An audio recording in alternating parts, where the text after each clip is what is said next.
اعوذ باللہ من الشیطان الرجیم بسم اللہ الرحمن الرحیم مثل الذین ينفقون اموالهم فی سبیل اللہ کمثل حبۃ انبتت سبع سنابل فی کل سنبلۃ مئۃ حبۃ واللہ یضاعف لمن یشاء واللہ واسع علیم صدق اللہ العظیم۔ رب اشرح لي صدري ويسر لي امري واحلل عقدة من لساني يفقهوا قولي۔ اللهم ربنا الهمنا رشدنا واعذنا من شرور انفسنا، اللهم ارنا الحق حقا وارزقنا اتباعه وارنا الباطل باطلا وارزقنا اجتنابه، آمین یا رب العالمین۔ اسلام میں بالکل آغاز ہی سے اللہ کی خوشنودی کے لیے اپنا مال صرف کرنا نہ صرف یہ کہ ایک فعل محمود رہا ہے بلکہ یہ شریعت کا بھی ایک لازمی جز رہا۔ چنانچہ ہمیں معلوم ہوتا ہے کہ حضرت آدم کے دو بیٹوں کا معاملہ ہوا، حابیل اور قابیل کا، کہ دونوں نے قربانیاں پیش کی اللہ کی حضور میں، ایک کی قبول ہو گئی دوسرے کی نہیں ہوئی، اور اسی سے پھر شدید قسم کے حسد کے اندر مبتلا ہو کر قابیل نے حابیل کو قتل کر دیا۔ تو اپنا مال اللہ کی رضا کے لیے، اللہ کی خوشنودی کے لیے صرف کرنا، خرچ کرنا، یہ گویا کہ ہمیشہ سے فطرت انسانی میں بھی شامل ہے، تبھی یہ حضرت آدم کے دو بیٹوں کا معاملہ سامنے آتا ہے، اور تمام آسمانی جو شرائع رہی ہیں ان سب میں بھی اس کا مقام رہا، اور یہ یقیناً عبادات میں شامل رہا ہے۔ اس ضمن میں آج میں سب سے پہلے، جبکہ ہم دو رکوع آج ارادہ رکھتے ہیں کہ پڑھیں سورہ بقرہ میں، جو اللہ تعالیٰ کی رضا کے لیے مال خرچ کرنے کے ضمن میں قرآن مجید کا ضربۂ سلام ہے، یہ جو 36واں اور 37واں رکوع ہے سورہ بقرہ کا، اس موضوع پر قرآن مجید کا عظیم ترین بھی جامع ترین بھی مقام یہی ہے۔ لیکن اس کی تمہید کے طور پر میں آپ سے عرض کروں کہ سب سے پہلے تو 10 اصطلاحات سے اپنے آپ کو واقف بنا لیجئے کہ قرآن مجید میں اللہ کی رضا جوئی کے لیے اپنا مال خرچ کرنے کو کن کن اعتبارات سے اور کن کن اسلوبوں سے تعبیر کیا گیا۔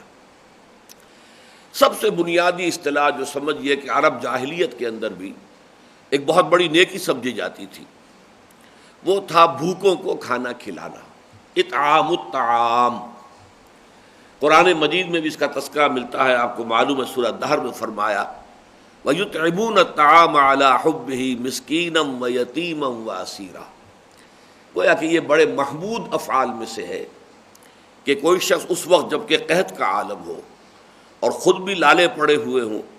اس وقت انسان جو ہے وہ یتیم کو یا کسی قیدی کو، اس لیے کہ اس زمانے میں قیدی اس طرح کی جیلیں نہیں ہوتی تھی کہ جہاں انہیں راشن ملتا ہو، بلکہ کوئی شخص نادہندہ ہے اگر کسی کا، اس نے اس سے قرض لینا تھا اور وہ نہیں واپس کر سکا ہے، تو پھر وہ اس کے حوالے ہوتا تھا، وہ اپنے گھر میں باندھ کر رکھتا تھا، کچھ کھانے کو دے دیا تو دے دیا، نہیں تو فاقہ کرے، جب تک کہ اس کے اعزاء و اقارب آ کر اس کے پیسے ادا نہ کر دیں، وہ شخص اسیر ہے اس کے پاس۔ تو ایسے حالات میں در حقیقت اسیروں کو بھی کھانا کھلانا جو ہے یہ ایک بڑا نیکی کا کام تھا۔ وَيُطْعِمُونَ الطَّعَامَ عَلَىٰ حُبِّهِ مِسْكِينًا وَيَتِيمًا وَأَسِيرًا۔ اسی طرح فرمایا گیا کہ کسی انسان کے اخلاق سے بالکل یا عاری ہونے کی سب سے بڑی علامت کیا ہے؟ وَلَا يَحُضُّ عَلَىٰ طَعَامِ الْمِسْكِينِ، سورہ ماعون میں جو بڑی بنیادی صورتوں میں سے قرآن مجید کی، یعنی یوں سمجھیے کہ نہایت مذمت کے انداز میں فرمایا وہ شخص خود تو کیا کسی کو کھانا کھلائے گا، وہ تو کسی اور کو بھی کھانا کھلانے، کسی غریب اور محتاج اور بھوکے کو کھانا کھلانے کی ترغیب نہیں دے سکتا۔ تو پہلی اصطلاح ہے اطعام الطعام۔ دوسری اصطلاح اعطاء، یہ سورۃ اللیل جو بڑی عظیم صورتوں میں سے قرآن مجید کی اور مقام صدیقیت کا بیان جو ہے وہ سورۃ اللیل میں ہوا ہے، اس میں آیا فَأَمَّا مَنْ أَعْطَىٰ وَاتَّقَىٰ وَصَدَّقَ بِالْحُسْنَىٰ فَسَنُيَسِّرُهُ لِلْيُسْرَىٰ۔ ترین بنیادی اوصاف ہے کہ اگر کسی انسان کی شخصیت میں موجود ہو تو گویا پھر وہ صدیقیت کی طرف وہ ترقی کر سکتا ہے، مقام صدیقیت تک پہنچ سکتا ہے، اور اس میں سب سے بنیادی لفظ اعطاء، دینا۔ عطا کرنا، کسی کو دینا، کسی مسکین کو، کسی غریب کو، کسی محتاج کو، کسی ضرورت مند کو دینا۔ اس کے بعد ایک لفظ آتا ہے ایتاء المال، وآت المال علی حبہ ذوی القربى والیتامى والمساکین وابن السبیل والسائلین وفی الرقاب، اپنا مال عطا کرنا، اپنا مال دے دینا غریبوں کو، قرابت داروں کو، مسکینوں کو، یتیموں کو، محتاجوں کو اور مقروضوں کو، مسافروں کو، یہ پھر ایتاء المال ہے۔ سورۃ اللیل میں بھی فرمایا الذی یؤتی مالہ یتزکی، یعنی وہ شخص کہ جو اپنا مال دیتا ہے لوگوں کو اور اس سے اس کے پیش نظر کیا ہے؟ اپنا تزکیہ نفس، وہ چاہتا ہے کہ اس کی اپنی روح کے اندر ترفع پیدا ہو، اس کی روح جو ہے وہ بلند ہو جائے، اس کو وہ مقام جو ہے وہ حقیقی مقام جو ہے روحانیت کا وہ حاصل ہو جائے۔ اس کے علاوہ پھر چوتھی اصطلاح آتی ایتاء الزکوٰۃ، لیکن ایتاء الزکوٰۃ کو ذرا دو حصوں میں تقسیم کر لیجئے۔ ایک تو ایتاء الزکوٰۃ وہ ہے جو شریعت محمدی علیہ صاحب الصلاۃ والسلام میں ایک معین عبادت ہے اور اس کے اپنے اصول ہیں، قواعد ہیں، ضوابط ہیں، کن پر وہ عائد ہوگی، کن پر نہیں ہوگی، کون صاحب نصاب ہے، کون نہیں ہے، پھر اس کی کیا وہ شرح کیا ہے، وغیرہ وغیرہ۔ یہ 5 ارکان اسلام میں سے بنی الاسلام علی 5، شہادت اللہ الہ الا اللہ وان محمد رسول اللہ و اقام الصلاۃ و ایتاء الزکوٰۃ، یہ ایک علیحدہ اصطلاح ہے، یہ تو اصطلاح بن گئی۔ لیکن اس کے علاوہ بھی مکی صورتوں میں یہ لفظ آیا ہے۔ سورۃ الروم میں فرمایا وما آتیتم من ربا لیربو فی اموال الناس فلا یربو عند اللہ وما آتیتم من زکوٰۃ تریدون وجہ اللہ۔ اب ظاہر بات ہے سورہ روم جو ہے وہ تو درمیانے زمانے کی مکی صورت ہے، سن 7، 6، 7، 8 میں نازل ہوئی ہے۔ اس وقت تک زکوٰۃ ایک عبادت کے طور پر اور ایک رکن اسلام کے طور پر ابھی متعارف نہیں تھی، لیکن یہ کہ ان کے ہاں یہ تصور موجود تھا کہ مال خرچ کر کے انسان اپنی روح کی بالیدگی حاصل کر سکتا ہے، اور اس کے لیے وہ لفظ ایتاء زکوٰۃ ہی اس کو استعمال کرتے تھے۔ بعد میں اسی کے حوالے سے اسے ایک معین جو ہے اصطلاح بنا کر اور ارکان اسلام میں شامل کیا گیا۔ اسی طریقے سورہ حامیم السجدہ میں فرمایا وَوَيْلٌ لِّلْمُشْرِكِينَ الَّذِينَ لَا يُؤْتُونَ الزَّكَاةَ وَهُمْ بِالْآخِرَةِ هُمْ كَافِرُونَ، تو بڑی ہلاکت اور بربادی اور تباہی اور افسوس ہے ان مشرکین کے حق میں کہ جو تزکیے کے حصول کی کوشش نہیں کرتے، تزکیہ حاصل کرنے کے لیے اپنا مال خرچ نہیں کرتے، اور آخرت کے تو وہ سرے سے منکر ہیں۔ تو یہ جو ایتاء الزکوٰۃ ہے یہ عمومی طور پر گویا کہ جو وہ اس معین زکوٰۃ سے علیحدہ، یہی وجہ ہے کہ ہم دیکھتے ہیں کہ جو ہم پڑھ چکے ہیں آیت البر، اس میں ان دونوں کا علیحدہ علیحدہ تذکرہ موجود ہے۔ وآت المال علی حبہ ذوی القربى والیتامى والمساکین وابن السبیل والسائلین وفی الرقاب واقام الصلاۃ وآت الزکاۃ، ایتاء الزکوٰۃ جو ہے وہ گویا کہ علیحدہ سے موجود ہے وہاں پر، اور اس سے پہلے جو ایتاء مال ہے وہ اس کے علاوہ ہے۔ اس پر ہم پڑھ بھی چکے ہیں جب آیت بر کا مطالعہ کر رہے تھے۔ اسی طرح پھر چھٹی اصطلاح صدقات، صدقات بھی در حقیقت کسی انسان کی شرافت کا ثبوت ہے، اس کے ایمان کی صداقت کا ایک ثبوت بن جاتے ہیں۔ وہ اللہ کی راہ میں صدقہ دیتا ہے، خرچ کرتا ہے، اللہ کی رضا کے لیے اپنا مال صرف کرتا ہے، صدقات۔ یہاں تک کہ یہ لفظ زکوٰۃ کے لیے بھی آیا ہے، بلکہ سورہ توبہ میں جو آیت بہت مشہور ہے کہ جس میں زکوٰۃ کے مصارف کا بیان آیا ہے، وہاں صدقات کا لفظ آیا، زکوٰۃ کا لفظ نہیں۔ انما الصدقات للفقراء والمساکین الی آخر الآیہ۔ پھر اس کے بعد ایک اصطلاح آتی ہے انفاق مال، یہ بھی 2 جگہ آئے گی، ایک انفاق ہے مطلقاً، ایک انفاق ہے فی سبیل اللہ۔ ان دونوں میں بڑا فرق ہے، زمین و آسمان کا فرق ہے، اس لیے کہ انفاق مال خرچ کرنا وہ جیسا کہ میں ابھی مزید وضاحت کروں گا، کسی بھی مد میں مال خرچ کیا اللہ کی رضا کے لیے تو وہ انفاق ہوگا۔ انفاق فی سبیل اللہ یہ در حقیقت جہاد بالمال کا نام ہے۔ جہاد فی سبیل اللہ ہے باموالکم وانفسکم، جہاد 2 چیزوں سے ہوتا ہے، یا مال سے جہاد ہوگا یا جان سے جہاد ہوگا۔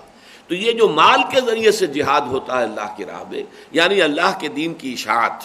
اس کو دنیا میں عام کرنا اور اسے قائم کرنا، نافذ کرنا، اس کا بول بالا کرنا، اس جد و جہد کے جو مالی تقاضے ہیں ان کو پورا کرنے کے لیے خرچ کیا جائے، وہ ہے انفاق فی سبیل اللہ۔ تو مجرد انفاق وہ تو گویا کہ تمام جو بھی مدیں ہو سکتی ہیں اللہ کے رضا کے لیے پیسے خرچ کرنے کی، ان سب کو کور کر لے گا، لیکن انفاق فی سبیل اللہ خاص طور پر اللہ کے دین کی جد و جہد میں، جس کے لیے کہ دوسری اصطلاح قرآن مجید میں ہے جہاد فی سبیل اللہ بالمال وجاہدوا فی سبیل اللہ باموالکم وانفسکم، اور جو آخری اور 10ویں اصطلاح ہے وہ ہے اقراض اللہ، اللہ کو قرض دینا۔ من ذا الذی یقرض اللہ قرضا حسنا، کون ہے وہ جو ہمت کرے اللہ کو قرض حسنا دینے کی؟ تو یہ قرض حسنا بھی وہی ہے جو اللہ کے دین کے لیے خرچ ہو رہا ہو، اس لیے کہ دین اللہ کا ہے، اس کا جھنڈا بلند کرنا ہے، اس کا کلمہ بلند کرنا ہے۔ اس حوالے سے اگر اس کے لیے کوئی مال خرچ ہو رہا ہے تو اسے اللہ تعالیٰ اپنے ذمے قرض سے تعبیر کرتے ہیں، گویا کہ جیسے نصرت ہے، کونوا انصار اللہ، اللہ کے مددگار بنو۔ اللہ کے دین کی سربلندی کے لیے آدمی تن من دھن لگاتا ہے اور اپنا وقت لگا رہا ہے، اپنی قوتیں صرف کر رہا ہے، صلاحیتیں لگا رہا ہے، تو یہ کیا ہے؟ یہ اللہ کی نصرت ہے، اس لیے کہ دین اللہ کا ہے۔ اور اس میں جو مال خرچ کر رہا ہے اسے اللہ اپنے ذمے قرض حسنہ سے تعبیر کر رہے ہیں۔ تو یہ 10 اصطلاحات ہو گئی۔ پھر گن لیجئے، اطعام الطعام، ایتاء المال، ایتاء الزکاہ، لیکن وہ 2 شکلوں میں، ایک ہے معین عبادت اور ایک ہے عموم۔ پھر صدقات، پھر انفاق، وہ بھی ایک ہے عام، ایک ہے انفاق فی سبیل اللہ، پھر ہے جہاد بالمال، پھر ہے اقراض اللہ، اللہ کو قرض حسنہ دینا۔ ایک تو یہ 10 اصطلاحات میں نے آپ کے سامنے رکھ دی ہیں، اور ان کو یوں سمجھیے کہ 2 حصوں میں ہم تقسیم کر سکتے ہیں۔ ایک ہے اللہ کی مخلوق کی نفع رسانی کے لیے خرچ کرنا، اللہ راضی ہوتا ہے اس سے۔ الخلق عیال اللہ، تمام مخلوقات اللہ کے کنبے کے مانند ہیں۔ کوئی بھوکا ہے اسے کھانا کھلایا ہے، کوئی یتیم ہے اس کی ضرورت پوری کی ہے، کسی بیوہ کی ضرورت پوری کی ہے، کسی محتاج کی کوئی ضرورت پوری کی ہے، کسی مسافر کو کہ اس وقت اس کا حالت سفر میں ایسی صورت پیش آ گئی ہے کہ اسے احتیاج ہے تو اس کی مدد کی ہے۔ یہ شکل جو ہے، بھوکے کو کھانا کھلایا ہے، بیمار کی تیمارداری ہے، علاج معالجہ ہے، اس پر صرف کیا ہے، یا یہ کہ یتیم خانہ کھول دیا ہے، یا یہ کہ پچھلے زمانے میں کنواں کھدوا دینا بہت بڑی بات تھی۔ یہ کام کیا ہے؟ اس کو ہم کہیں گے صدقات، اس کو کہیں گے خیرات، خلق خدا کی ضروریات کی بہم رسانی کے لیے پیسہ خرچ کرنا۔ اور ایک ہے اللہ کے دین کے لیے مال خرچ کرنا، چاہے وہ نشر و اشاعت کے لیے ہو اور چاہے وہ اس کی نصرت و اقامت کے لیے ہو۔ اب دوسری بات میں تمہیداً آج یہ چاہوں گا کہ ذرا ہم جائزہ لے لیں کہ یہ موضوع اب تک سورہ بقرہ میں کتنی مرتبہ آ چکا ہے، چونکہ میں نے کئی مرتبہ آپ کو گنوایا کہ سورہ بقرہ کا جو نصف ثانی ہے، دوسرا آدھا حصہ جو ہے، جو اس کا 19ویں رکوع سے شروع ہوتا ہے، اس میں 4 ڈوریاں ہیں مضامین کی۔ 2 کا تعلق ہے احکام شریعت سے، ان میں سے ایک عبادات اور دوسری معاملات سے متعلق۔ 2 کا تعلق ہے جہاد فی سبیل اللہ سے، جن میں سے ایک قتال فی سبیل اللہ، ایک انفاق فی سبیل اللہ۔ تو یہ جو ڈوری ہے انفاق فی سبیل اللہ کی یا صدقات کی، سورہ بقرہ میں ایک تو بالکل آغاز میں کا جو پہلا جو حصہ ہے اس میں بھی فرمایا ھدی للمتقین الذین یؤمنون بالغیب ویقیمون الصلاۃ ومما رزقناہم ینفقون۔ تو یہاں مطلق انفاق کا لفظ آیا ہے، اس میں فی سبیل اللہ کا لفظ نہیں ہے، یعنی یہ کہ دونوں مدیں اس میں کور ہو جائیں گی۔ پھر فرمایا ہے یہ وَأَقِیمُوا الصَّلَاةَ وَآتُوا الزَّکَاةَ وَارْکَعُوا مَعَ الرَّاکِعِینَ، یہ بنی اسرائیل سے خطاب میں 5ویں رکوع میں پھر یہ آیت آئی ہے۔ نصف ثانی میں جو ڈوری ہے اب اس کو نوٹ کرتے جائیے۔ سب سے پہلے تو عظیم ترین آیت البر، وَآتَ الْمَالَ عَلَىٰ حُبِّهِ ذَوِي الْقُرْبَىٰ وَالْيَتَامَىٰ وَالْمَسَاكِينَ وَابْنَ السَّبِيلِ وَالسَّائِلِينَ وَفِي الرِّقَابِ وَأَقَامَ الصَّلَاةَ وَآتَى الزَّكَاةَ۔ یہاں دونوں کو کور کر لیا ہے، ایک یہ کہ زکوٰۃ کی معین عبادت کا تذکرہ بھی آ گیا، اور اس کے علاوہ جیسا کہ میں حدیث آپ کو سنا چکا ہوں، حضور نے فرمایا ان فی المال لحقا سوى الزکاۃ، یہ نہ سمجھنا کہ زکوٰۃ ادا کر دیا تو بس مال میں جو حق اللہ کا تھا وہ پورا کا پورا ادا ہو گیا، نہیں، تمہارے مالوں میں زکوٰۃ کے علاوہ بھی اللہ کا حق ہے۔ ان فی المال لحقا سوى الزکاۃ، زکوٰۃ کے علاوہ، اور پھر آپ نے یہی آیت جو ہے پڑھی اس کو ثبوت کے طور پر۔ اس کے بعد ہم دیکھتے ہیں کہ یہ تو آیت نمبر 177 تھی، پھر آیت نمبر 195 میں آیا وَأَنفِقُوا فِي سَبِيلِ اللَّهِ وَلَا تُلْقُوا بِأَيْدِيكُمْ إِلَى التَّهْلُكَةِ وَأَحْسِنُوا إِنَّ اللَّهَ يُحِبُّ الْمُحْسِنِينَ۔ دیکھو اہل ایمان، اللہ کی راہ میں خرچ کرو۔ اب یہاں آ گیا انفاق فی سبیل اللہ، اس لیے کہ اب قتال فی سبیل اللہ اور انفاق فی سبیل اللہ، یہ ڈوریاں جو ہیں یہ شروع ہو چکی ہیں۔ پھر فرمایا ہے آیت نمبر 215 میں یسألونک ماذا ينفقون قل ما انفقتم من خیر فللوالدین والاقربین والیتامی والمساکین وابن السبیل. یہ پھر وہ پہلی مد آ گئی. یہ پوچھتے ہیں نبی کہ کیا خرچ کریں؟ فرمایا جو بھی خرچ کرو وہ تمہارے والدین کے لیے ہے، تمہارے قرابت داروں کے لیے، یتیموں کے لیے، مساکین کے لیے ہے. لیکن پھر فوراً ہی چوتھی آیت کے بعد پھر فرما دیا وَيَسْأَلُونَكَ مَاذَا يُنْفِقُونَ قُلِ الْعَفْوَ. پوچھتے ہیں کتنا خرچ کریں؟ کہیے جو بھی ضرورت سے زائد ہے، جو تمہاری ضروریات ہیں وہ پوری کرو، باقی جو بھی بچ گیا ہے اسے جمع نہ کرو. جمع مالا وعددہ یحسب ان مالہ اخلدہ. یہ چیز اللہ کو پسند نہیں ہے. جس نے آج تمہاری ضرورت پوری کی ہے وہ کل بھی کرے گا. آج اگر تمہارے پاس کوئی بچ گیا تو دے دو، اللہ کی راہ میں دے دو، چاہے کسی مسکین کو، یتیم کو دے دو، کسی ضرورت مند کو، بھوکے کو دے دو، یا پھر اللہ کی راہ میں اللہ کے دین کی جد و جہد کے لیے دے دو. اس کے بعد فرمایا آیت نمبر 245 میں من ذا الذی یقرض اللہ قرضا حسنا فیضاعفہ لہ اضعافا کثیرہ. کون ہے وہ باہمت شخص جو اللہ کو قرض حسنا دینے کی ہمت کرے تو پھر اللہ اس کے لیے اس کو بڑھاتا رہے، دگنا چوگنا. وہ تو اضعافا کثیرہ، وہ تو یعنی کئی گنا اس کو اللہ تعالیٰ بڑھاتا رہے گا. اس کے بعد پھر ہم پڑھ چکے ہیں آیت الکرسی سے ایک آیت پہلے جو ہے آیت نمبر 254 یا ایھا الذین آمنوا انفقوا مما رزقناکم من قبل ان یأتی یوم لا بیع فیہ ولا خلۃ ولا شفاعہ. اب یہ نویں مرتبہ سمجھیے کہ اس سورہ مبارکہ میں اب یہ 2 رکوع آ رہے ہیں جن کے بارے میں عرض کر چکا ہوں. یہ قرآن حکیم میں اس موضوع پر ضربۂ سلام ہے. اس میں بہت زیادہ وضاحت کی ضرورت نہیں ہے انشاءاللہ تعالی. اب یہ سارا پس منظر آپ کے سامنے آ گیا ہے تو آپ بڑی آسانی کے ساتھ اس کے تمام مضامین کو اپنی اپنی جگہ پر، اس لیے کہ اس میں دونوں مدوں کو کور کیا گیا ہے، صدقات، خیرات، لوگوں کی بھلائی کے لیے، یتیموں، غریبوں، بیواؤں، مسکینوں کے لیے، اور اللہ کے دین کے لیے، انفاق فی سبیل اللہ. یہاں آ کر دونوں کو پھر جمع کر دیا گیا. لیکن آغاز ہو رہا انفاق فی سبیل اللہ سے. مثل الذین ینفقون اموالہم فی سبیل اللہ ہے. مثال ان کی جو خرچ کرتے ہیں اپنے مال اللہ کے راستے میں. اللہ کے راستے میں یعنی اللہ کے دین کی اشاعت، دعوت و اشاعت یا نصرت و اقامت. یہ 2 مدیں ہو جائیں گی. ابتدا میں دین کو پھیلایا جائے گا، عام کیا جائے گا، دعوت دین جو ہے زیادہ سے زیادہ لوگوں تک اس کو پہنچایا جائے گا، اس کے لیے مالی وسائل درکار ہے. پھر اگر کوئی ہمیں ریسپانس مل جاتی ہے اور معتدب تعداد میں لوگ اسے قبول کر لیتے ہیں، پھر انہیں جمع کر کے، منظم کر کے، طاقت بنا کر اور نظام باطل کے خلاف جد و جہد کی جائے گی تاکہ باطل کے نظام کو ختم کر کے اور حق کا نظام، دین حق جو ہے اسے غالب کیا جائے.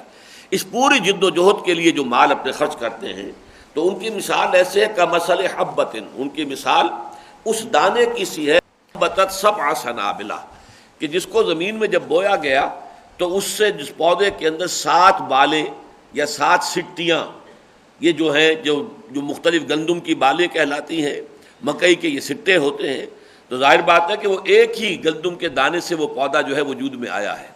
ایک ہی مکئی کا دانہ ہے جس سے کہ وہ پودا وجود میں آیا ہے. اس میں 7 لگے ہوئے ہیں وہ جس کو ہم سٹیاں کہتے ہیں. تو فرمایا فی کل سنبلۃ 100 حبہ، اور ہر ایک سٹی میں یا ہر ایک بال میں اس کے اندر 100 دانے موجود ہیں. یعنی ایک دانے سے 700 دانے تم دیکھ رہے ہو، تمہارے مشاہدے میں ہے کہ اس دنیا کے اندر وجود میں آ رہے ہیں. ایک دانہ تم نے بویا تھا، اس سے 700 دانے تمہیں حاصل ہو گئے. گویا کہ اسی طریقے سے اللہ کی راہ میں جو مال خرچ کرو گے تو 700 گنا اس کے ثواب کی امید رکھو کہ اللہ تعالیٰ اس کا ثواب تمہیں دے گا، اسے بدلہ دے گا اس کا 700 گنا. اور اسی پر اکتفا نہیں، واللہ یضاعف لمن یشاء، اور بھی دگنا کرے گا، بڑھائے گا، چوگنا کرے گا اللہ جس کے لیے چاہے گا. واللہ واسع علیم،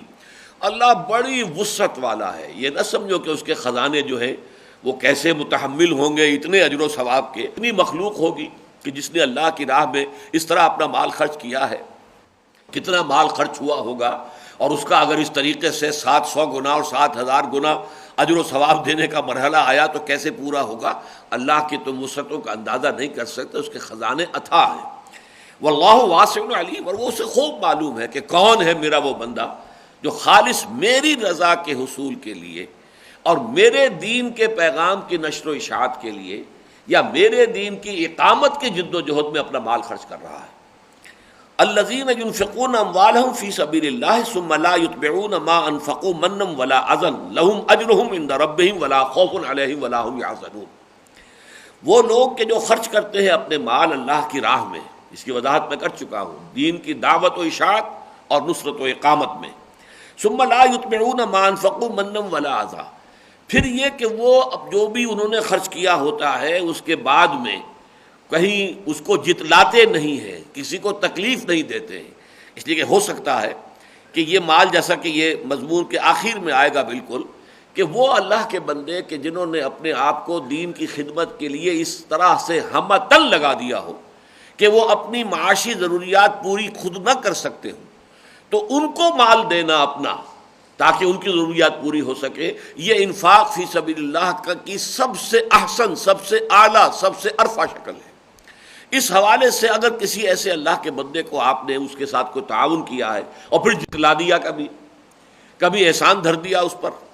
اس کے لیے کوئی اذیت بخش بات کہہ دی کہ معلوم ہو کہ تم میرے زیر بار احسان ہو، تو اس کے بعد تو گویا کہ وہ بات جو ہے وہ آپ کا صدقہ یا خیرات یا جو آپ نے انفاق کیا تھا وہ باطل ہو جائے گا. لیکن جو لوگ ان دونوں چیزوں سے بچے رہیں،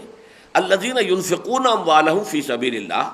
یقیناً وہ لوگ کہ جو خرچ کرتے ہیں اپنے مال اللہ کے راہ میں، ثم لا یتبعون ما انفقوا منا ولا اذى، پھر جو بھی انفاق انہوں نے کیا ہوتا ہے اس کے بعد نہ تو جتلاتے ہیں نہ تکلیف دیتے ہیں، لہم اجرہم عند ربہم، ان کا اجر تو ان کے رب کے پاس ہے ہی، وہ تو پہلی آیت میں آ چکا ہے، 700 گنا، بلکہ اس سے بھی دگنا چوگنا 10 گنا جتنا اللہ چاہے گا. مزید یہ کہ ولا خوف علیہم ولا هم يحزنون، ان پر نہ کوئی خوف رہے گا اور نہ ہی وہ حزن سے دوچار ہوں گے. اور یہ کیفیات اچھی طرح نوٹ کر لیجئے کہ صرف آخرت سے متعلق نہیں ہے،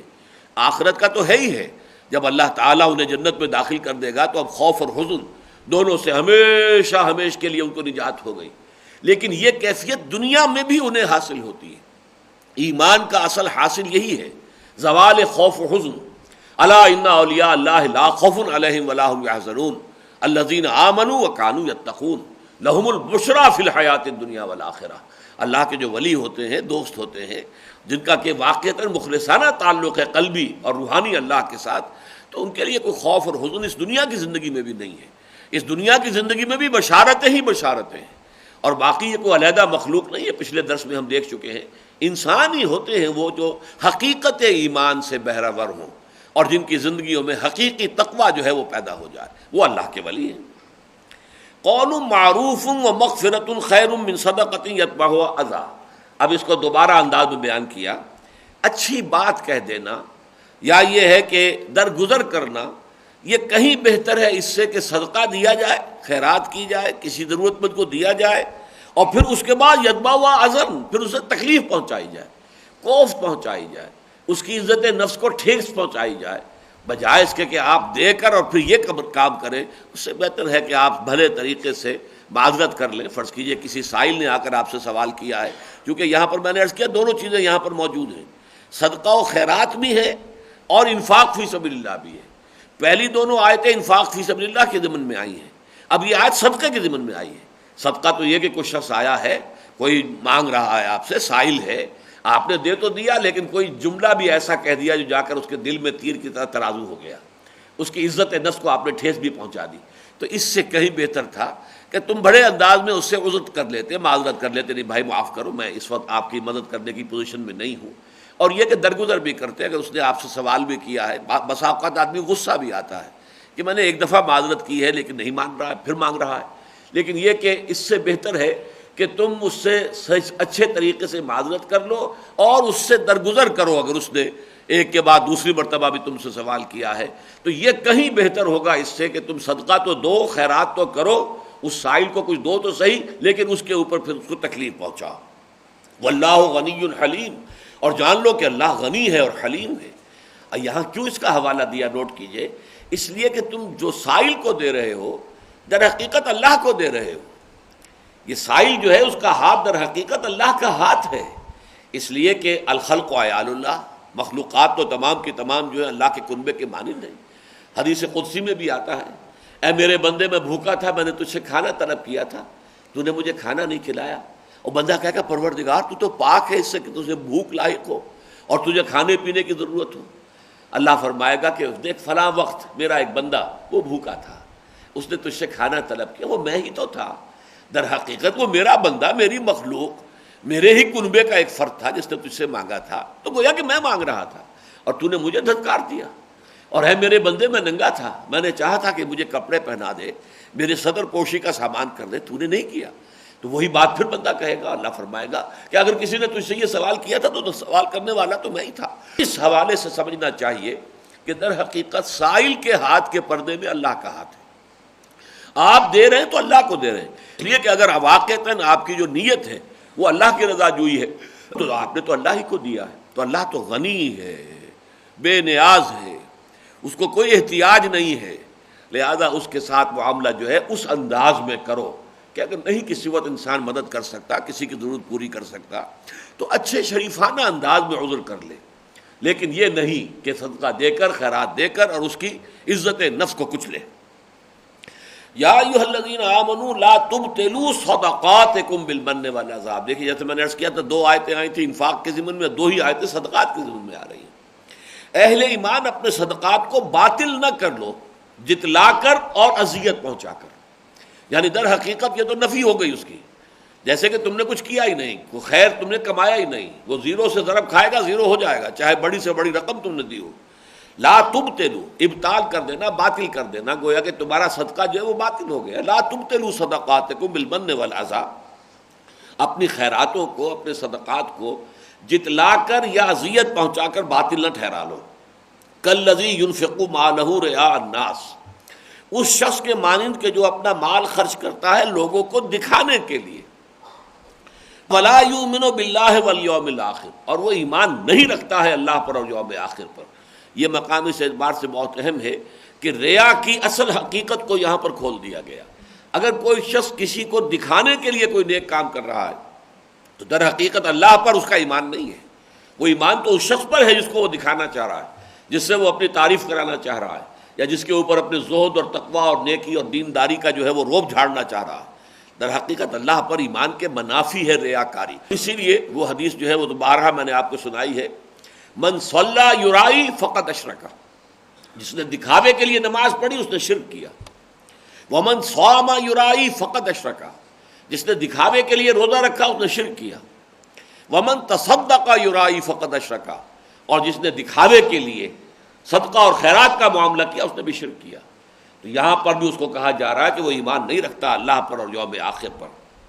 کالذی ينفق مالہ رئاء الناس ولا یؤمن باللہ والیوم الآخر۔ اب اس کی تمثیل بیان کی جا رہی ہے، اور آگے چل کر اس کی ایک تمثیل اور بھی آئے گی، اور قرآن مجید میں 3 مقامات پر اور بھی یہ ریاکارانہ جو نیکیاں کی جاتی ہیں دنیا میں، ان کی جو تماثیل آئی ہیں کہ ان کی کوئی حقیقت اللہ کے میزان میں نہیں ہے، قیامت کے دن ان میں کوئی وزن نہیں ہوگا۔ تو پہلے یہ تمثیل پڑھ لیجئے، فَمَثَلُهُ كَمَثَلِ صَفْوَانٍ عَلَيْهِ تُرَابٌ فَأَصَابَهُ وَابِلٌ فَتَرَكَهُ صَلْدًا، اس کی مثال ایسے چٹان کی ہے جس پر کچھ مٹی جم گئی تھی۔ اب اس کو وہ لوگ اچھی طرح کر سکتے ہیں اپریشیٹ جو پہاڑی علاقوں میں رہتے ہیں یا جاتے ہیں دیکھتے رہتے ہیں، ظاہر بات ہے پہاڑ ہے، ڈھلوان چلی آ رہی ہے، کسی جگہ پر کوئی چٹان ایسی نکل کر کھڑی ہو گئی ہے کہ اس پر کچھ تھوڑی سی جگہ بن گئی ہے کہ جو ہموار ہے، اور اس پر مٹی بھی جم گئی ہے، لیکن وہ بڑی مٹی، اس کی تہ جو ہے بڑی چھوٹی سی ہوتی ہے، ظاہر بات ہے چٹان کے اوپر مٹی کی تہ ہے۔ اب کسی کسان نے وہاں بھی کوئی تھوڑا سا ہل ول چلایا، کوئی بیج ڈالے، وہ کھیتی ہو گئی، لیکن اگر زوردار بارش آئے گی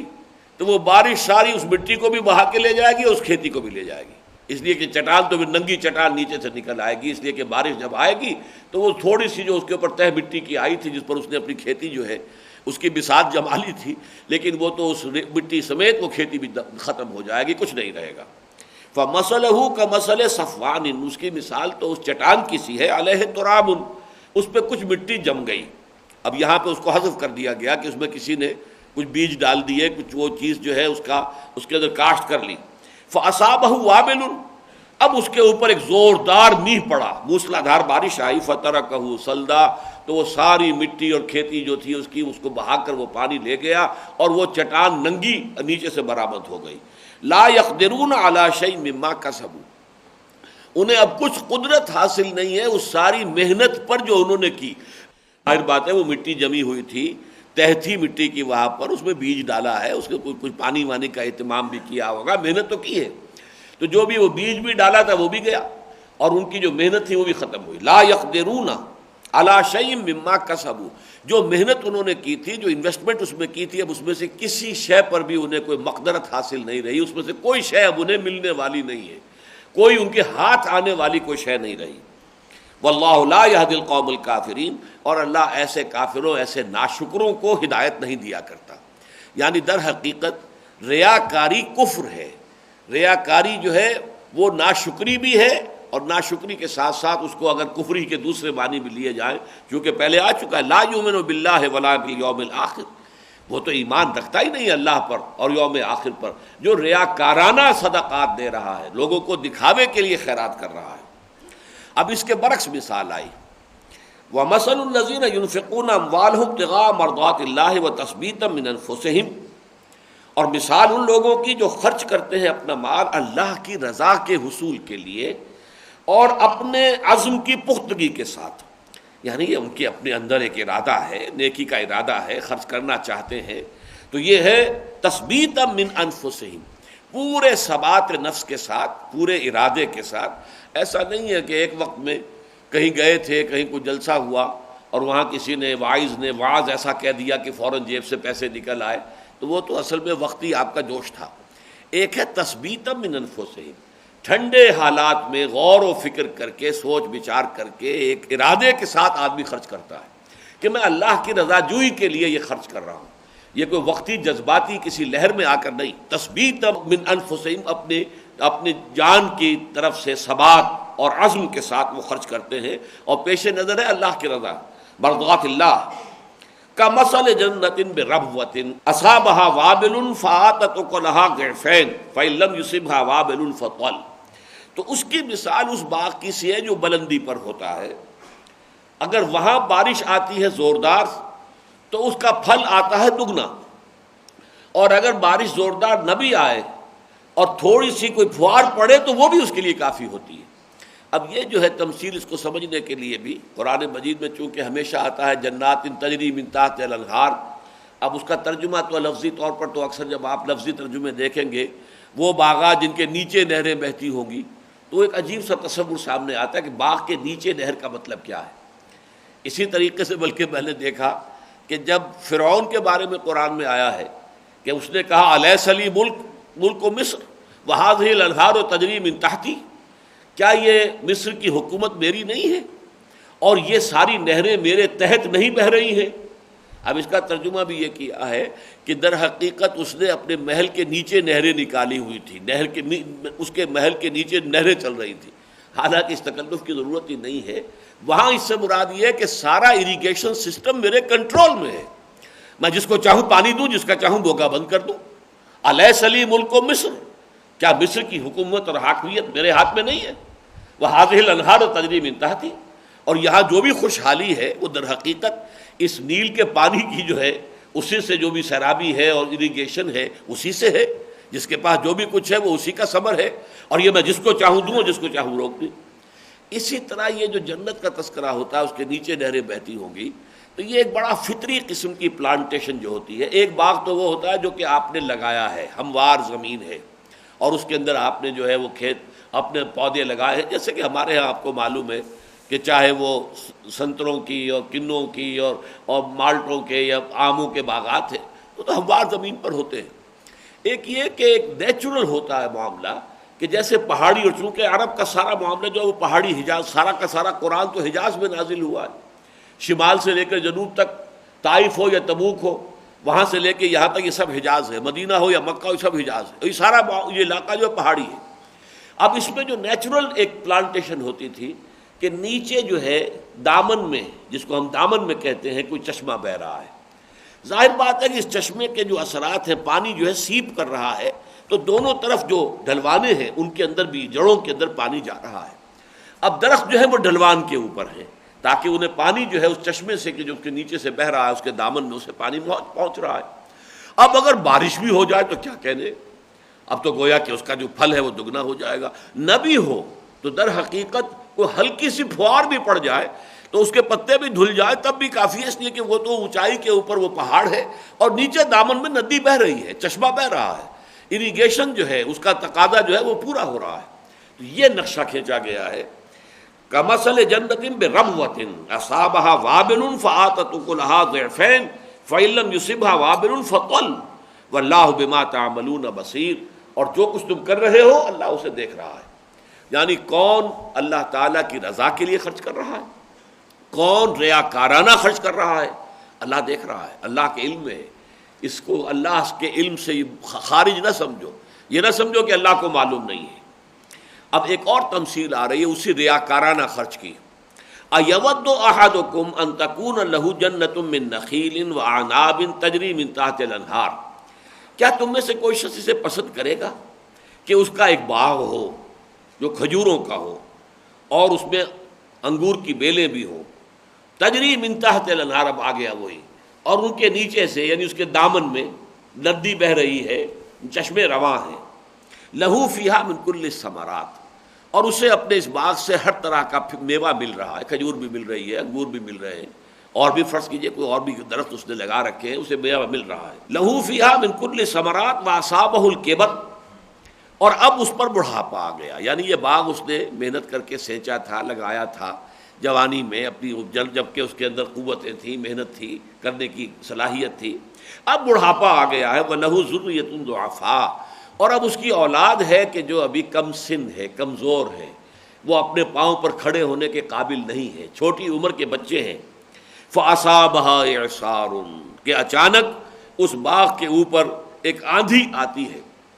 آندھی بھی وہ کہ جس کے اندر آگ ہے، فیہ نارن، یعنی باد سموم جس کو ہم کہتے ہیں، نار السموم، وہ جب آتی تھی سخت گرم ہوا، وہ ہر شے کو جھلس کر رکھ دیتی تھی، ختم کر دیتی تھی، صحرا کا معاملہ۔ فَأَصَابَهَا إِعْصَارٌ فِيهِ نَارٌ فَاحْتَرَقَتْ، اور اس آگ نے اس پورے باغ کو جلا کر ختم کر دیا، جھلس کر رکھ دیا۔ اب ظاہر بات ہے کہ اس کے پاس اب کیا رہ گیا، اب تو نہ اس کے اندر یہ دم ہے کہ وہ دوبارہ یہ باغ جو ہے وہ لگا سکے، خود بوڑھا ہو چکا ہے، اس کے اعضاء جواب دے چکے ہیں، چھل ہو چکے ہیں، بچے چھوٹے چھوٹے ہیں، وہ ابھی کام کرنے کے قابل نہیں ہیں، وہ اپنے پاؤں پر کھڑے نہیں ہیں، تو جو یاس کی کیفیت اس کی ہوگی، جو مایوسی کا عالم اس پر طاری ہوگا، جو افسردگی اس پر آئے گی، اس کا اندازہ کرو۔ یہی مایوسی، یہی افسردگی ہوگی کہ کوئی شخص یہ سمجھے کہ میں نے بہت خیرات کی ہے، میں نے تو فاؤنڈیشن قائم کر دی تھی، میں نے تو ایک یتیم خانہ کھول دیا تھا، میں نے تو ایک ہسپتال بنا دیا تھا، اس سے اتنے لوگوں کو فائدے ہوئے ہیں، یہ سارا اجر و ثواب میرا اللہ کے ہاں محفوظ ہے۔ لیکن وہاں جا کر معلوم ہو کہ وہ تو کوئی نار السموم جو ہے اس پر ایسی پھر گئی ہے، چونکہ بدنیتی سے کیا تھا، نیک نیتی سے نہیں کیا تھا، دکھاوے کے لیے کیا تھا، فاؤنڈیشن قائم کی تھی تو سرکار دربار میں رسائی کا ذریعہ اسے بنایا تھا، اس کے ذریعے سے جو ہے مراعات حاصل کی تھی، اس کے ذریعے سے لائسنسز لیے تھے، تو اس تمام چیزوں کا جو ہے وہ آخرت میں کوئی اس کے پاس کچھ نہیں، اور اب ظاہر بات ہے کہ وہ کما کچھ نہیں سکتا، اب اس کے لیے کوئی ممکن نہیں، لا بیع فیہ ولا خلۃ ولا شفاعہ، وہ تو دن وہ آ گیا کہ جس میں نہ کوئی بیع و شرع ہو سکتی ہے، نہ کوئی دوستی مفید ہوگی، نہ کوئی سفارش کام آئے گی۔ تو جو یاس اس بوڑھے کی، اس بوڑھے باغبان کی جو کیفیت تم دیکھ رہے ہو اس تمثیل کے اندر، کہ اس پر جو مایوسی کی کیفیت طاری ہوگی، اسی کے مطابق سمجھو اس شخص کا حال ہوگا جس نے دنیا میں صدقات و خیرات کیے ہیں لیکن ریاکارانہ۔ یہ ایک ہی آپ نے دیکھا رکوع کے اندر دو تمثیلیں آئی ہیں ریاکارانہ خرچ کا جو انجام ہے اس کے حوالے سے، لیکن مضمون کی مناسبت سے میں آپ کو بتا دینا چاہتا ہوں کہ 3 مقامات پر قرآن مجید میں نہ صرف انفاق بلکہ کوئی بھی نیکی کا کام، کوئی بھلے کام، کوئی نیک اعمال جو ظاہرتاً نیک ہو، لیکن یہ کہ اگر ان کے پیچھے حقیقی ایمان باللہ اور ایمان بالآخرت نہیں ہے، یعنی ان کا اصل جو موٹیویشن ہے وہ اللہ کی رضا جوئی اور آخرت کا اجر و ثواب نہیں ہے، تو پھر ان کی تمثیلیں بیان ہوئی ہیں 3 جگہ پر۔ سورہ نور میں فرمایا والذین کفروا اعمالهم کسراب بقیعۃ یحسبہ الظمآن ماء حتی اذا جاءہ لم یجدہ شیئا ووجد اللہ عندہ فوفاہ حسابہ واللہ سریع الحساب۔ وہ لوگ کہ جن کے اعمال جو ہے نیکیاں ہیں تو صحیح لیکن کفر پر ہیں، اللہ پر تو ایمان ہے نہیں، آخرت کا یقین ہے نہیں، تو نیکی جو کر رہے ہیں کس لیے کر رہے ہیں؟ دکھاوے کے لیے، دنیاوی اس سے کچھ مفادات حاصل کرنے، یا لوگوں میں شہرت حاصل کرنی ہے، لوگوں سے اپنی تعریف کرانی ہے۔ یا سرکار دربار کی رسائی ہے. تو یہ اعمال جو ہے ان کی مثال اس سراب کی سی ہے جو ایک چٹیل میدان میں نظر آتا ہے اور پیاسے کو محسوس ہوتا پانی ہے. اب وہ پیاسا چلتا جا رہا ہے چلتا جا رہا ہے، جیسے وہ جا رہا ہے وہ سراب بھی آگے کھسکتا جا رہا ہے. آخری وقت میں ایسا بھی آتا ہے کہ آدمی جو ہے مزید نہیں چل سکتا تو پیٹ کے بل گھسٹ بھی رہا ہے اسی امید میں کہ پانی ہے. لم یجدہ شیئا، لیکن نہ پایا اس نے کچھ بھی، پانی اسے پھر کہیں نہیں ملا، بلکہ وہاں کیا ملا؟ ووجد اللہ عندہ فوفاہ حسابہ، وہاں اللہ کو موجود پایا جس نے اس کا حساب جو ہے پورا کر دیا. یعنی موت اس کی منتظر تھی، ادھر وہ آنکھ بند ہوئی، ادھر اللہ تعالیٰ کے ہاں پیشی ہوئی کہ تمہارے لیے یہاں کچھ نہیں ہے، یہ تمہارے نیک اعمال جو تم سمجھتے ہو بڑی بڑی نیکیاں کما کر لائے تھے وہ تو سراب تھا، وہ تو ایسا تھا جیسے کہ پیاسے کو جو ہے صحرا کے اندر دور پانی نظر آئے، اس کی حقیقت کچھ نہیں ہوتی. والذین کفروا اعمالهم کسراب بقیعۃ یحسبہ الظمآن ماء حتی اذا جاءہ لم یجدہ شیئا ووجد اللہ عندہ فوفاہ حسابہ واللہ سریع الحساب. یا سورہ ابراہیم میں فرمایا مثل الذین کفروا بربہم اعمالهم کرماد اشتدت بہ الریح فی یوم عاصف لا یقدرون مما کسبوا علی شیء. اور وہ لوگ کہ جنہوں نے اپنے رب کا کفر کیا، انکار کیا، جو حقیقی ایمان سے بہرہ مند نہیں تھے، ان کے اعمال، ان کی نیکیاں، انہوں نے بہت بڑے بڑے نیکی کے اعمال سمجھ کر جو کام کیے تھے، ان کی مثال ایسی ہوگی جیسے کہ راکھ ہوتی ہے. کہیں راکھ کا ڈھیر تھا، تیز ہوا چلی اور ساری راکھ اڑ گئی. کرماد اشتدت بہ الریح فی یوم عاصف، وہ راکھ کا ایک ڈھیر، تیز آندھی آئی اور وہ راکھ جو ہے اڑ گئی، ختم ہو گئی، اب کچھ نہیں ہے. اب جو بھی انہوں نے اپنے خیال میں قسم کیا تھا، نیکیاں کمائی تھیں، بڑے بڑے اعمال، بڑے بڑے انہوں نے جو ہیں وہ خیراتیں کی تھی، اب کچھ بھی نہیں، ان میں سے کسی شے پر انہیں کوئی اب قابو حاصل نہیں، اس میں سے کچھ ان کے ہاتھ پلے آنے والا نہیں ہے. اس سے بھی زیادہ ایک ڈرامٹک انداز کی جو تمثیل آئی ہے وہ سورۃ الفرقان میں ہے. وَقَدِمْنَا إِلَىٰ مَا عَمِلُوا مِنْ عَمَلٍ فَجَعَلْنَاهُ حَبَاءً مَنْثُورًا. یہ جو ایک یوں سمجھیے ریاکارانہ نیکیوں کے انبار لے کر آئیں گے لوگ قیامت کے دن، وہ جب ان کے سامنے آئے گا یہ نیکیاں ہم نے کی تھی، یہ ہمارا انبار ہے نیکیوں کا، تو قدمنا الی ما عملوا من عمل. اب یہ عمل تنکیر نکرہ آیا ہے بڑے بڑے اعمال تفخیم کے لیے، وہ بڑے بڑے اعمال کا ڈھیر جو ان کا لگے گا وہاں پر، ہم آگے بڑھیں گے اور ٹھوکر ماریں گے. قدمنا الی ما عملوا، آگے بڑھنا، قدمنا آگے بڑھیں گے اور گویا کہ ٹھوکر ماریں گے. جیسے کوئی فٹ بال کو جو کھلاڑی ہے وہ ٹھوکر مارتا ہے، وہ گئی فٹ بال، تو ہم جا کے اسے ٹھوکر ماریں گے. قدمنا الی ما عملوا من عمل فجعلناہ حباء منثورا. ایک ٹھوکر سے وہ ہوا کے اندر تحلیل ہو کر رہ جائیں گی ان کی نیکیاں، جیسے کہ گرد و غبار ہوتا ہے، چھا جاتا ہے، کچھ نہیں ہوتا. اسی طریقے سے ان نیکیوں کی کوئی حقیقت نہیں ہوگی. تو ریاکارانہ نیکی چاہے وہ عام ہو، کوئی عمل ہو، عمل کی بہت سی شکلیں ہو سکتی ہیں، عبادات ہیں وہ بھی اعمال کے اندر ہے. پھر یہ کہ ریاکارانہ خیرات، صدقات، نیکی کے کام، پن کے ثواب کے کام، ان کی حقیقت اللہ کی نگاہوں میں یہ ہے. اگر ریاکاری ہے، اگر خلوص نہیں ہے، نیکی وہی ہوگی جیسا کہ آیت البر میں ہم پڑھ چکے تھے، وَلَٰكِنَّ الْبِرَّ مَنْ آمَنَ بِاللَّهِ وَالْيَوْمِ الْآخِرِ وَالْمَلَائِكَةِ وَالْكِتَابِ وَالنَّبِيِّينَ وَآتَى الْمَالَ عَلَىٰ حُبِّهِ. شرط اول یہ ہے، در رہے منزل لیلا کے خطر ہاس بسے، شرط اول قدمین است کے مجنون باشی. پہلی شرط یہ ہے، پہلے قدم کی شرط یہ ہے کہ ایمان باللہ، اللہ کا یقین یہ آپ کے دل میں موجود ہو. نیکی سے کوئی شے مطلوب نہ ہو سوائے اللہ کی رضا کے، یا زیادہ سے زیادہ اخروی جزا. جزا اگر مطلوب بھی ہے تو صرف آخرت کی، دنیا کی نہیں. اگرچہ سب سے اونچا مقام تو یہ ہے اللہ کے لیے کیجئے، لوجہ اللہ. قرآن مجید میں جو الفاظ آتے ہیں، یریدون وجہہ، سوائے اس کی رضا کے اور کوئی شے. جنت کو بھی مطلوب کے درجے میں نہ لائیے، مطلوب اللہ کی رضا ہے، مقصود اللہ کی رضا ہے، نصب العین اللہ کی رضا ہے، لیکن اس سے کمتر درجے میں مطلوب اگر ہے تو جنت ہے. آخرت کی دنیا میں کوئی جزا، کوئی بدلہ کسی بھی نوعیت کا، چاہے وہ بالکل محسوس ہو، مادی شکل میں ہو، اور چاہے وہ غیر مادی شکل میں، شہرت ہے، تعریف ہے، ڈنڈورا پٹ رہا ہے، کسی بھی شکل میں اگر کوئی مقصود دنیاوی پیش نظر ہے تو چاہے وہ بظاہر اپنی ظاہری شکل کے اعتبار سے کتنی ہی بڑی نیکی نظر آتی ہو، وہ عمل نیکی کا عمل نہیں ہے. اب اس کے بعد فرمایا یا ایھا الذین آمنوا انفقوا من طیبات ما کسبتم۔ یہاں آپ دیکھ رہے ہیں کہ انفقوا کے ساتھ سبیل اللہ کا لفظ نہیں آیا ہے، اسی لیے میں نے آپ کو شروع میں وہ 10 اصطلاحات جن میں زکوٰۃ بھی 2 دفعہ آیا ہے، ایک زکوٰۃ ہے وہ معین عبادت ارکان اسلام میں سے،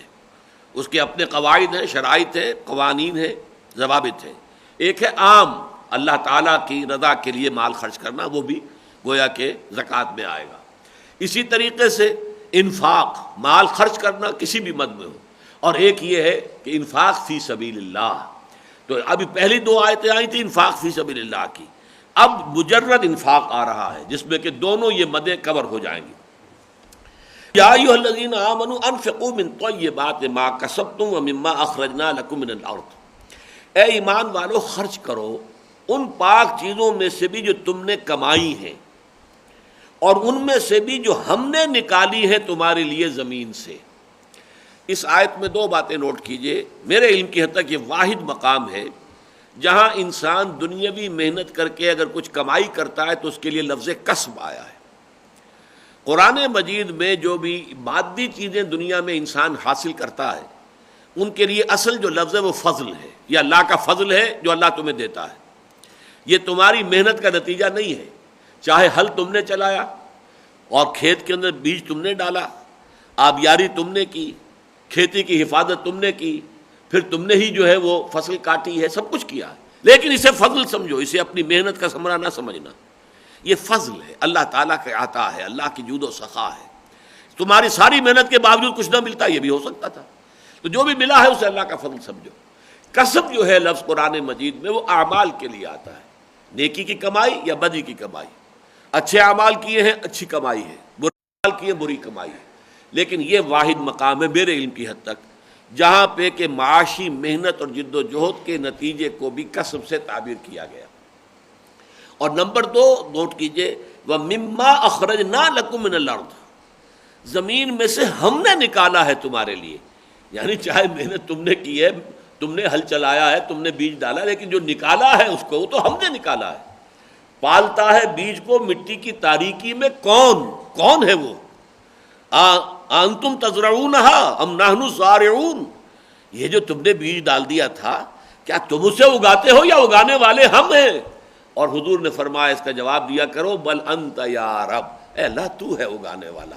اگانے والے ہم نہیں ہیں۔ ہاں بیج ہم نے ڈال دیا تھا، لیکن اس بیج کا اگنا اور اس کا پودا بننا اور اس کا برابر ہونا اور اس میں سٹے لگنا، یہ سب تیرا کمال ہے، تیری قدرت ہے، ہمارے حیطۂ اقتدار میں تو ان میں سے کوئی کام بھی نہیں ہے۔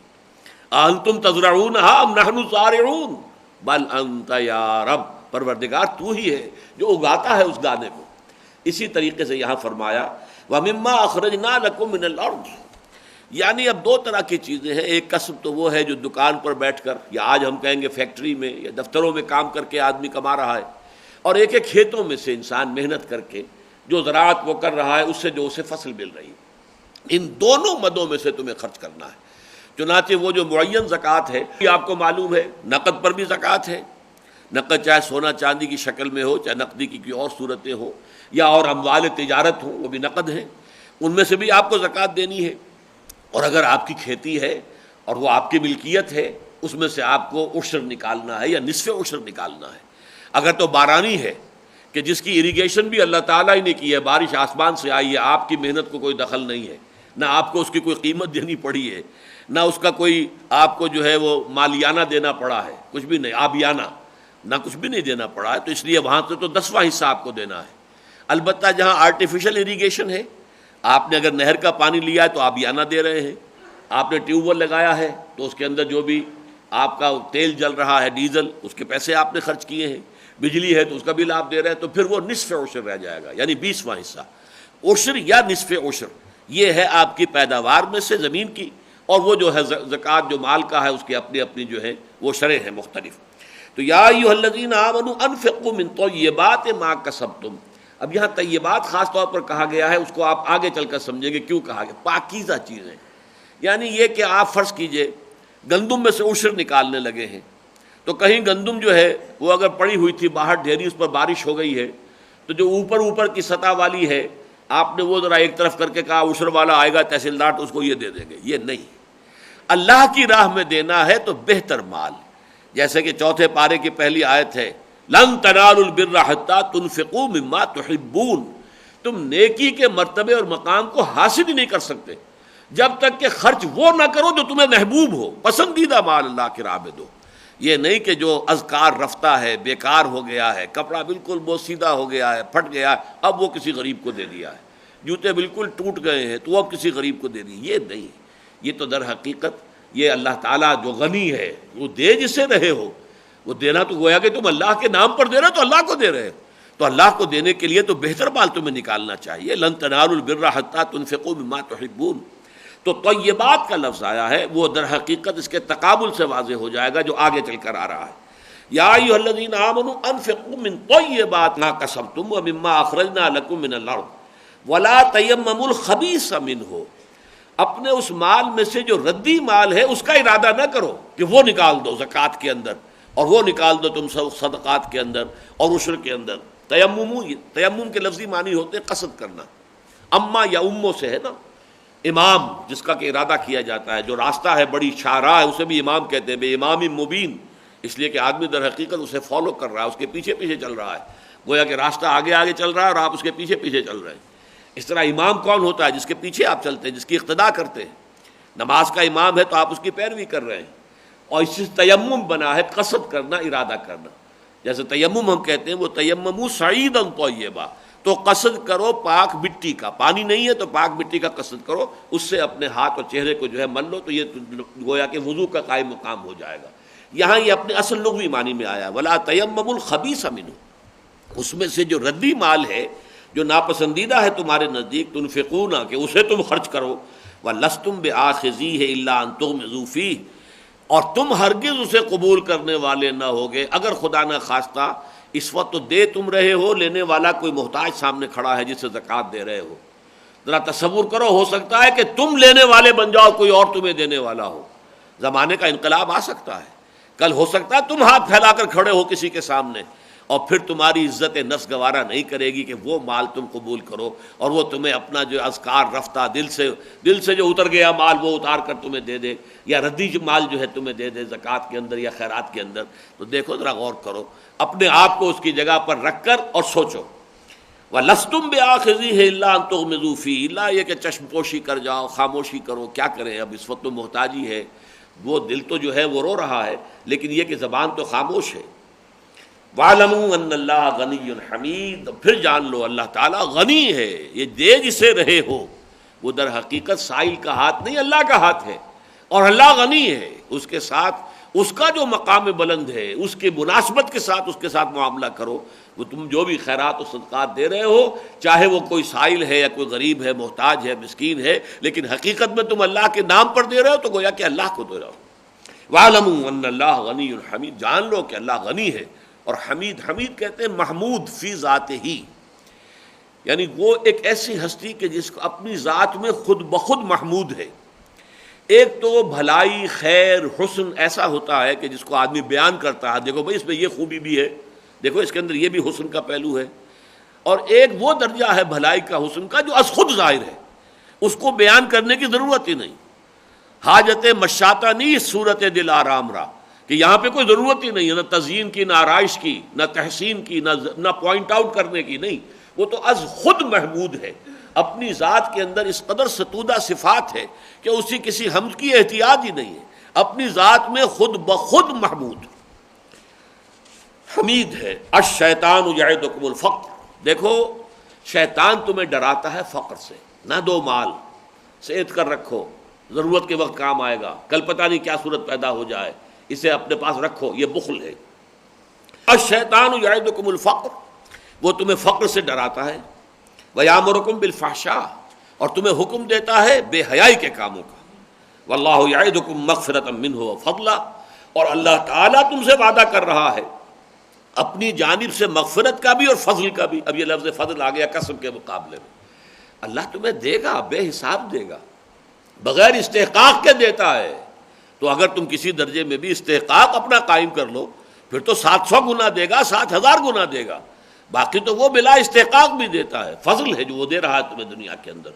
واللہ یعدکم مغفرۃ منہ وفضلا، اللہ وعدہ کرتا ہے تم سے مغفرت کا بھی اور فضل کا بھی، واللہ واسع علیم۔ دوبارہ وہی دو الفاظ آ گئے جو پہلی آیت میں آئے تھے، اب اللہ تعالیٰ کی دو صفات، اللہ بہت وسعت والا ہے، بہت وسعت والا ہے، بہت وسعت والا ہے،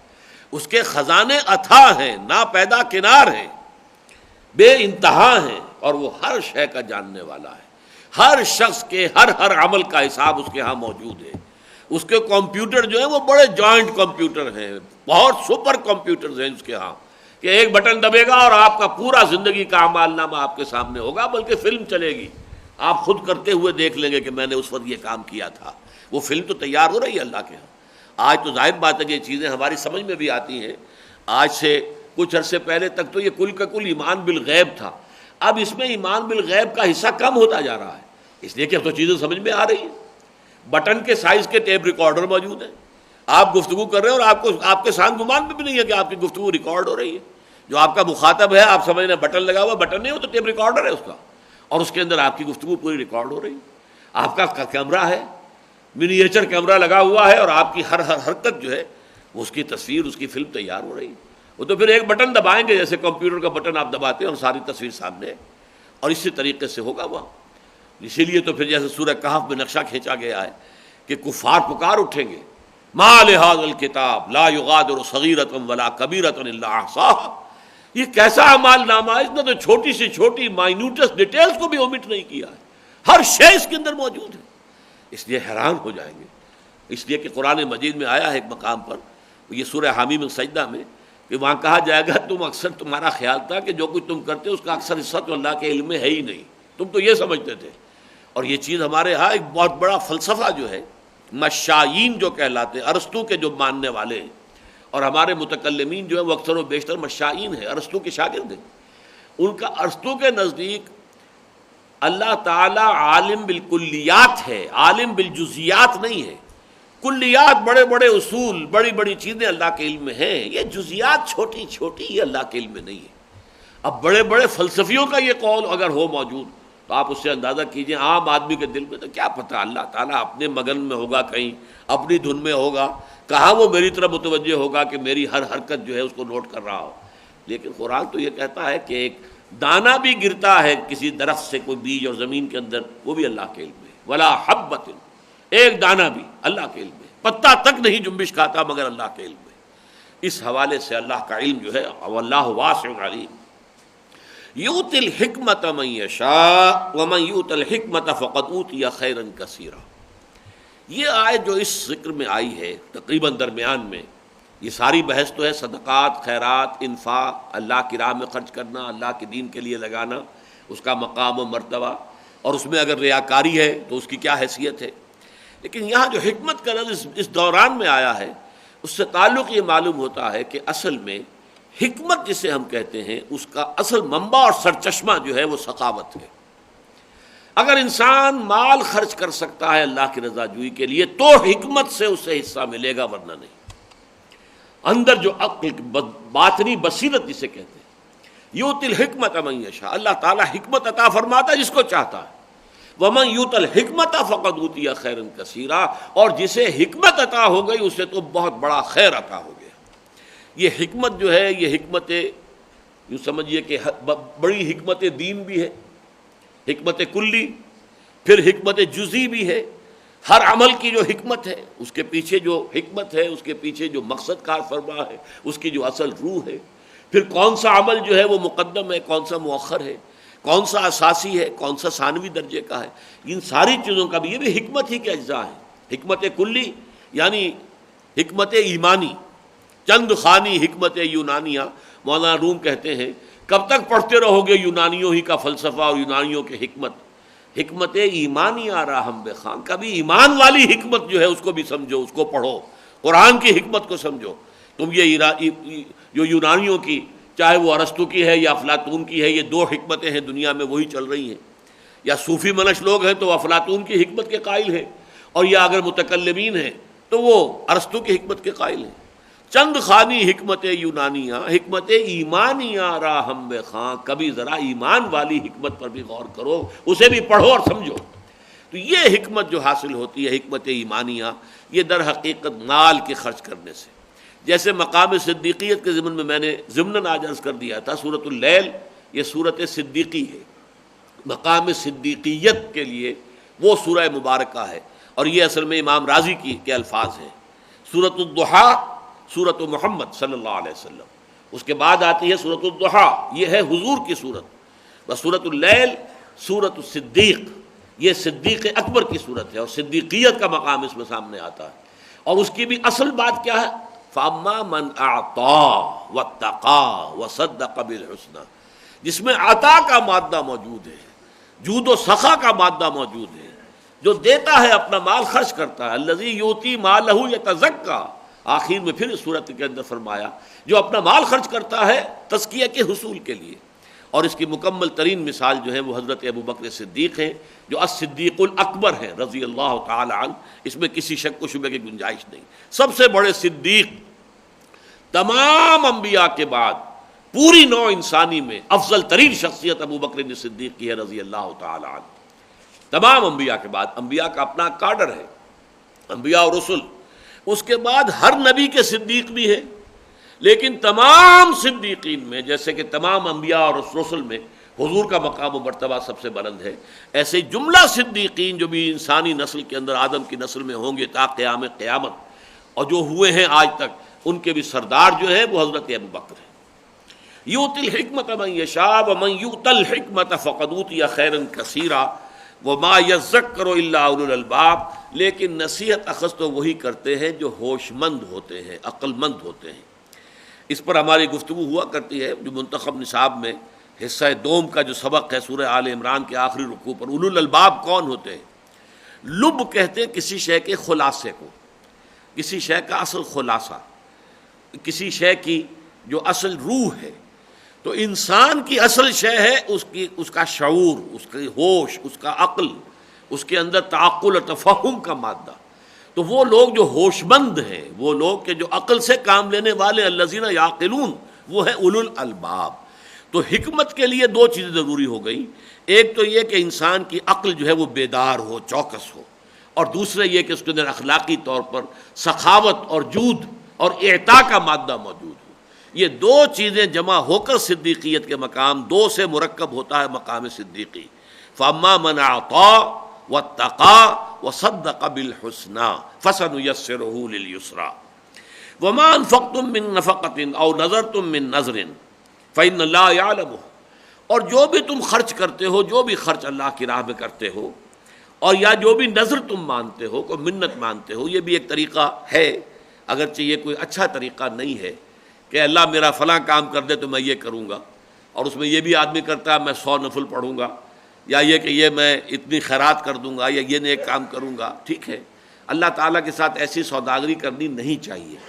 یہ، لیکن دنیا میں پہلے بہت اس کا رواج ہوتا تھا، اب جو ہے ہمارے دین میں آ کر اس کا وہ مقام نہیں رہا۔ لیکن یہ ضرور ہے کہ اگر کوئی نظر مانی ہو، کوئی منت مانی، تو پوری کرنی ضروری ہے۔ یوفون بالنذر ویخافون یوما کان شرہ مستطیرا، سورۃ الدہر میں جو آیا ہے، جو وفا کرتے ہیں، پورا کرتے ہیں اپنی نظر کو۔ تو جو بھی شخص نظر فرض کیجیے اس نے کہا تھا میں یہ خیرات کروں گا، تو وہ خیرات کر رہا ہے۔ جو بھی تم اللہ کی راہ میں انفاق کرتے ہو، یا جو بھی نظر تم اللہ تعالیٰ کی جناب میں پیش کرتے ہو، فإن اللہ یعلمہ، اللہ تعالیٰ اس سے واقف ہے، اللہ اس کو جانتا ہے۔ وما للظالمین من انصار، اور ظلم کرنے والوں کے لیے کوئی مددگار نہیں ہوں گے۔ یعنی جو بخل سے کام لے گا وہ ظالم ہے، جو نظر پوری نہ کرے وہ ظالم ہے۔ طے یہ کیا تھا اللہ کے ساتھ، اور یہی معاملہ یہ سمجھیے کہ وہ جو وعدہ سورہ توبہ میں آتا ہے کہ کچھ لوگوں نے اللہ تعالیٰ سے وعدہ کیا تھا، وَمِنْهُم مَّنْ عَاهَدَ اللَّهَ لَئِنْ آتَانَا مِنْ فَضْلِهِ لَنَصَّدَّقَنَّ وَلَنَكُونَنَّ مِنَ الصَّالِحِينَ۔ اور ان منافقین مدینہ میں سے کچھ لوگ وہ بھی ہیں جنہوں نے اللہ سے عہد کیا تھا، اللہ اگر ہمیں غنی کر دے، اگر ہمیں خوب مال دے دے، دولت مند بنا دے، تو ہم خوب صدقہ خیرات کریں گے، خوب نیک بن جائیں گے۔ فلما آتاہم، جب اللہ تعالیٰ نے آتاہم من فضلہ، اپنے فضل سے نواز دیا، بخلوا بہ، تو اب بخل سے کام لیا، وتولوا وہم معرضون، اور وہ پیٹھ موڑ دی اور اعراض کیا، فعاقبہم نفاقا فی قلوبہم، تو اللہ نے سزا کے طور پر ان کے دلوں میں نفاق کی بیماری پیدا کر دی۔ جو آخرت میں سزا ملنی ہے وہ تو ملنی ہے، دنیا میں نقد سزا یہ ہے کہ اللہ کے ساتھ کیے ہوئے کسی عہد کی خلاف ورزی کا نتیجے میں دل میں نفاق کا بیج پڑ جاتا ہے، اور وہی منافقت ہے جو آج مسلمانان پاکستان کی سیرت و کردار کے اندر یوں سمجھیے کہ ایک جزو لا ینفک کے طور پر آ گئی، اس لیے کہ من حیث القوم ہم نے اللہ سے وعدہ کیا تھا، اے اللہ ہمیں انگریز اور ہندو کی دوہری غلامی سے نجات دے، ہمیں علیحدہ ملک دے دے، ہم وہاں پر تیرے دین کا بول بالا کریں گے، اور ہم نے وہ ابھی تک نہیں کیا، وعدہ خلافی اللہ سے کی ہوئی ہے۔ لہذا فرمایا یہ ظالمین وما للظالمین من انصار ان تبدوا الصدقات فنعما ہی، اگر تم اپنے صدقات کو ظاہر کرو، اعلانیہ صدقے دو تو بھی یہ بہت اچھا ہے۔ کس لیے اچھا ہے؟ کہ چلیے کم سے کم مسکینوں کی ضرورت تو پوری ہوگی، یعنی ریاکاری کے تحت بھی کسی نے کیا ہو۔ ایک تو یہ ہے کہ آدمی کر رہا ہے خلوص کے ساتھ لیکن اعلانیہ کر رہا ہے، جیسا کہ آپ کے علم میں ہونا چاہیے زکوٰۃ جو ہے وہ تو چونکہ حساب کتاب سے اسلامی ریاست میں لی جاتی ہے، وہ تو اعلانیہ ہے، لیکن یہ کہ عام جو آپ صدقہ خیرات کریں تو اس میں اخفاء پسندیدہ ہے، جس کے لیے یہاں تک الفاظ حدیث میں آئے ہیں کہ جو تمہارا داہنا ہاتھ دے بائیں ہاتھ کو پتہ نہ چلے۔ تو اللہ تعالیٰ کے ساتھ تو در حقیقت معاملہ جو ہے یا خلوص جو ہے اس کا ثبوت تو یہی ہوگا، ورنہ تم نے اگر ظاہر کیا تو گویا کہ تم چاہتے ہو کسی نہ کسی درجے میں لوگوں کے علم میں آئے، لوگوں کو پتہ چلے یہ بڑا سخی ہے، یہ بڑا دیالو آدمی ہے، یہ تو بڑا خیرات کرنے والا ہے۔ تو بہرحال لیکن پھر بھی کم سے کم یہ تو ہے کہ کچھ نہ کچھ بھوکوں کا پیٹ تو بھرے گا، کچھ نہ کچھ مریضوں کو دوا دارو تو مل جائے گی، فنعما ہی تو ٹھیک ہے۔ اور اس میں بھی ہو سکتا ہے کہ خلوص نیت بھی ہو اور اس کے ساتھ ہی اظہار بھی ہو۔ اظہار بعض اوقات اس لیے بھی ہوتا ہے کہ دوسروں کو بھی ترغیب ہو، میں اگر یہ کر رہا ہوں تو لوگوں کے اندر ہمت بندھے کہ وہ بھی آگے بڑھیں اور وہ بھی اس کے لیے خرچ کریں۔ جب آپ جلسہ عام کے اندر کبھی اس طرح کا معاملہ کرتے ہیں کہ آج ضرورت ہے اس دین کے لیے اس کام کی، تو اس میں لوگ ایک دوسرے سے آگے بڑھ چڑھ کر جو ہے اس میں حصہ لے رہے ہیں، تو اس کے اندر یہ روح شامل ہوتی ہے کہ تشویق و ترغیب کا ذریعہ بن جائے۔ چنانچہ غزوہ تبوک کے موقع پر حضور نے یہ شکل اختیار کی، ایک اعلان عام کے ساتھ جو ہے وہ ڈھیر لوگ لے کے مال آ رہے تھے، ڈھیر لگتا چلا جا رہا تھا اور سب کے سامنے تھا جو بھی کچھ لوگ لے کر آ رہا ہے۔ تو یہ دونوں شکلیں جو ہیں اپنی جگہ پر ہیں۔ تو فرمایا ان تبدوا الصدقات فنعما ہی، اگر تم ظاہر کرو اپنے صدقات کو اور خیرات کو تو یہ بھی اچھا ہے، ٹھیک ہے۔ وَإِن تُخْفُوهَا وَتُؤْتُوهَا الْفُقَرَاءَ فَهُوَ خَيْرٌ لَكُمْ، اور اگر تم اس کو اخفاء کے ساتھ ضرورت مندوں تک پہنچا دو تو یہ تمہارے لیے بہت بہتر ہے،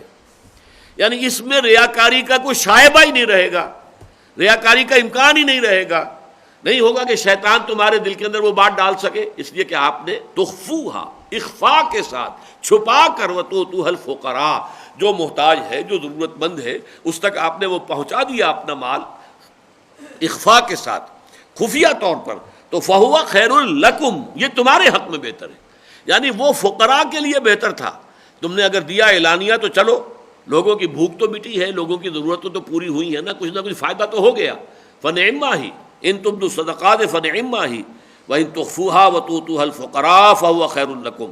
ویکفر عنکم من سیئاتکم، اور اللہ تعالیٰ تمہاری برائیوں میں سے کچھ کو دور کر دے گا، کفارہ بنا دے گا تمہارے ان صدقات کو۔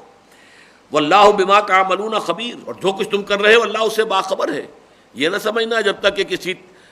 کسی جگہ پر درج نہ ہو جائے، کوئی رسید ایشو نہ ہو جائے اور کسی فہرست میں نام نہ آ جائے، کہیں جو تختی نہ لگ جائے کہ اس نے اتنے لاکھ روپے دیے تھے اس مسجد کی تعمیر میں یا فلاں چیز کی تعمیر میں، ادارے کی تعمیر میں، اس وقت تک اللہ کو کیسے پتہ چلے گا؟ نہیں، اللہ تو تم انتہائی اخفاء کے ساتھ جو دے رہے ہو، جو تمہارے داہنے ہاتھ نے دیا اس حال میں کہ بایاں ہاتھ بھی نہیں جانتا، اللہ تو وہ بھی جانتا ہے۔ واللہ بما تعملون خبیر، جو کچھ تم کر رہے ہو اللہ اس سے باخبر ہے۔ لیس علیک ھداھم ولکن اللہ یہدی من یشاء، اے نبی آپ پر یہ ذمہ داری نہیں ہے کہ لازماً انہیں ہدایت دے دیں، یہ تو اللہ ہدایت دیتا ہے جس کو چاہتا ہے۔ اب اس میں گویا کہ ایک التفات حضور کی طرف ہوا ہے کہ اے نبی آپ یہ تعلیمات پہنچا رہے ہیں، اور ظاہر بات ہے کہ 2/3 سے زیادہ قرآن تو شاید نازل ہو چکا تھا جب یہ سورہ بقرہ نازل ہو رہی ہے، پورا مکی قرآن نازل ہو چکا تھا۔ اس کے باوجود بہت سے لوگ ہیں، جیسے کبھی کبھی مجھے ایک احساس ہوتا ہے کہ جب سے میں خطبہ دے رہا ہوں بعض حضرات جو ہے وہ پہلی صف میں مجھے بیٹھے نظر آتے ہیں، لیکن ایک قدم بھی آگے بڑھانے کو تیار نہیں ہے کہ وہ میرے دست و بازو بنے، تنظیم میں شامل ہوں، انجمن میں آئیں، وقت لگائیں، تعاون کریں، عملی تعاون زیرو۔ اب ہوتا کسی اثر ہوتا ہے انسان کے اوپر کہ کیا ہو گیا انہیں.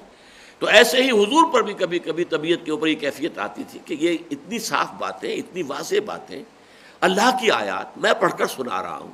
میری نیت پر یہ شبہ نہیں کر سکتے، میری سیرت اور میرے کردار پر کوئی داغ نہیں ہے، پھر بھی یہ لوگ کیوں ایمان نہیں لا رہے، کیوں نہیں تصدیق کر رہے، کیوں نہیں حق کی طرف جو ہے پیش قدمی کر رہے، کیوں نہیں انفاق کے لیے زیادہ سے زیادہ جو تیار ہو جاتے ہوں، کیوں نہیں یہ جہاد کے لیے نکلنے کے لیے بیتاب رہتے کہ نغمے بیتاب ہیں تاروں سے نکلنے کے لیے. یعنی یہ کہ کیفیت تو یہ ہونی چاہیے کہ وہ وقت آئے، شوق شہادت ہو، ذوق جہاد ہو، یہ ہونا چاہیے.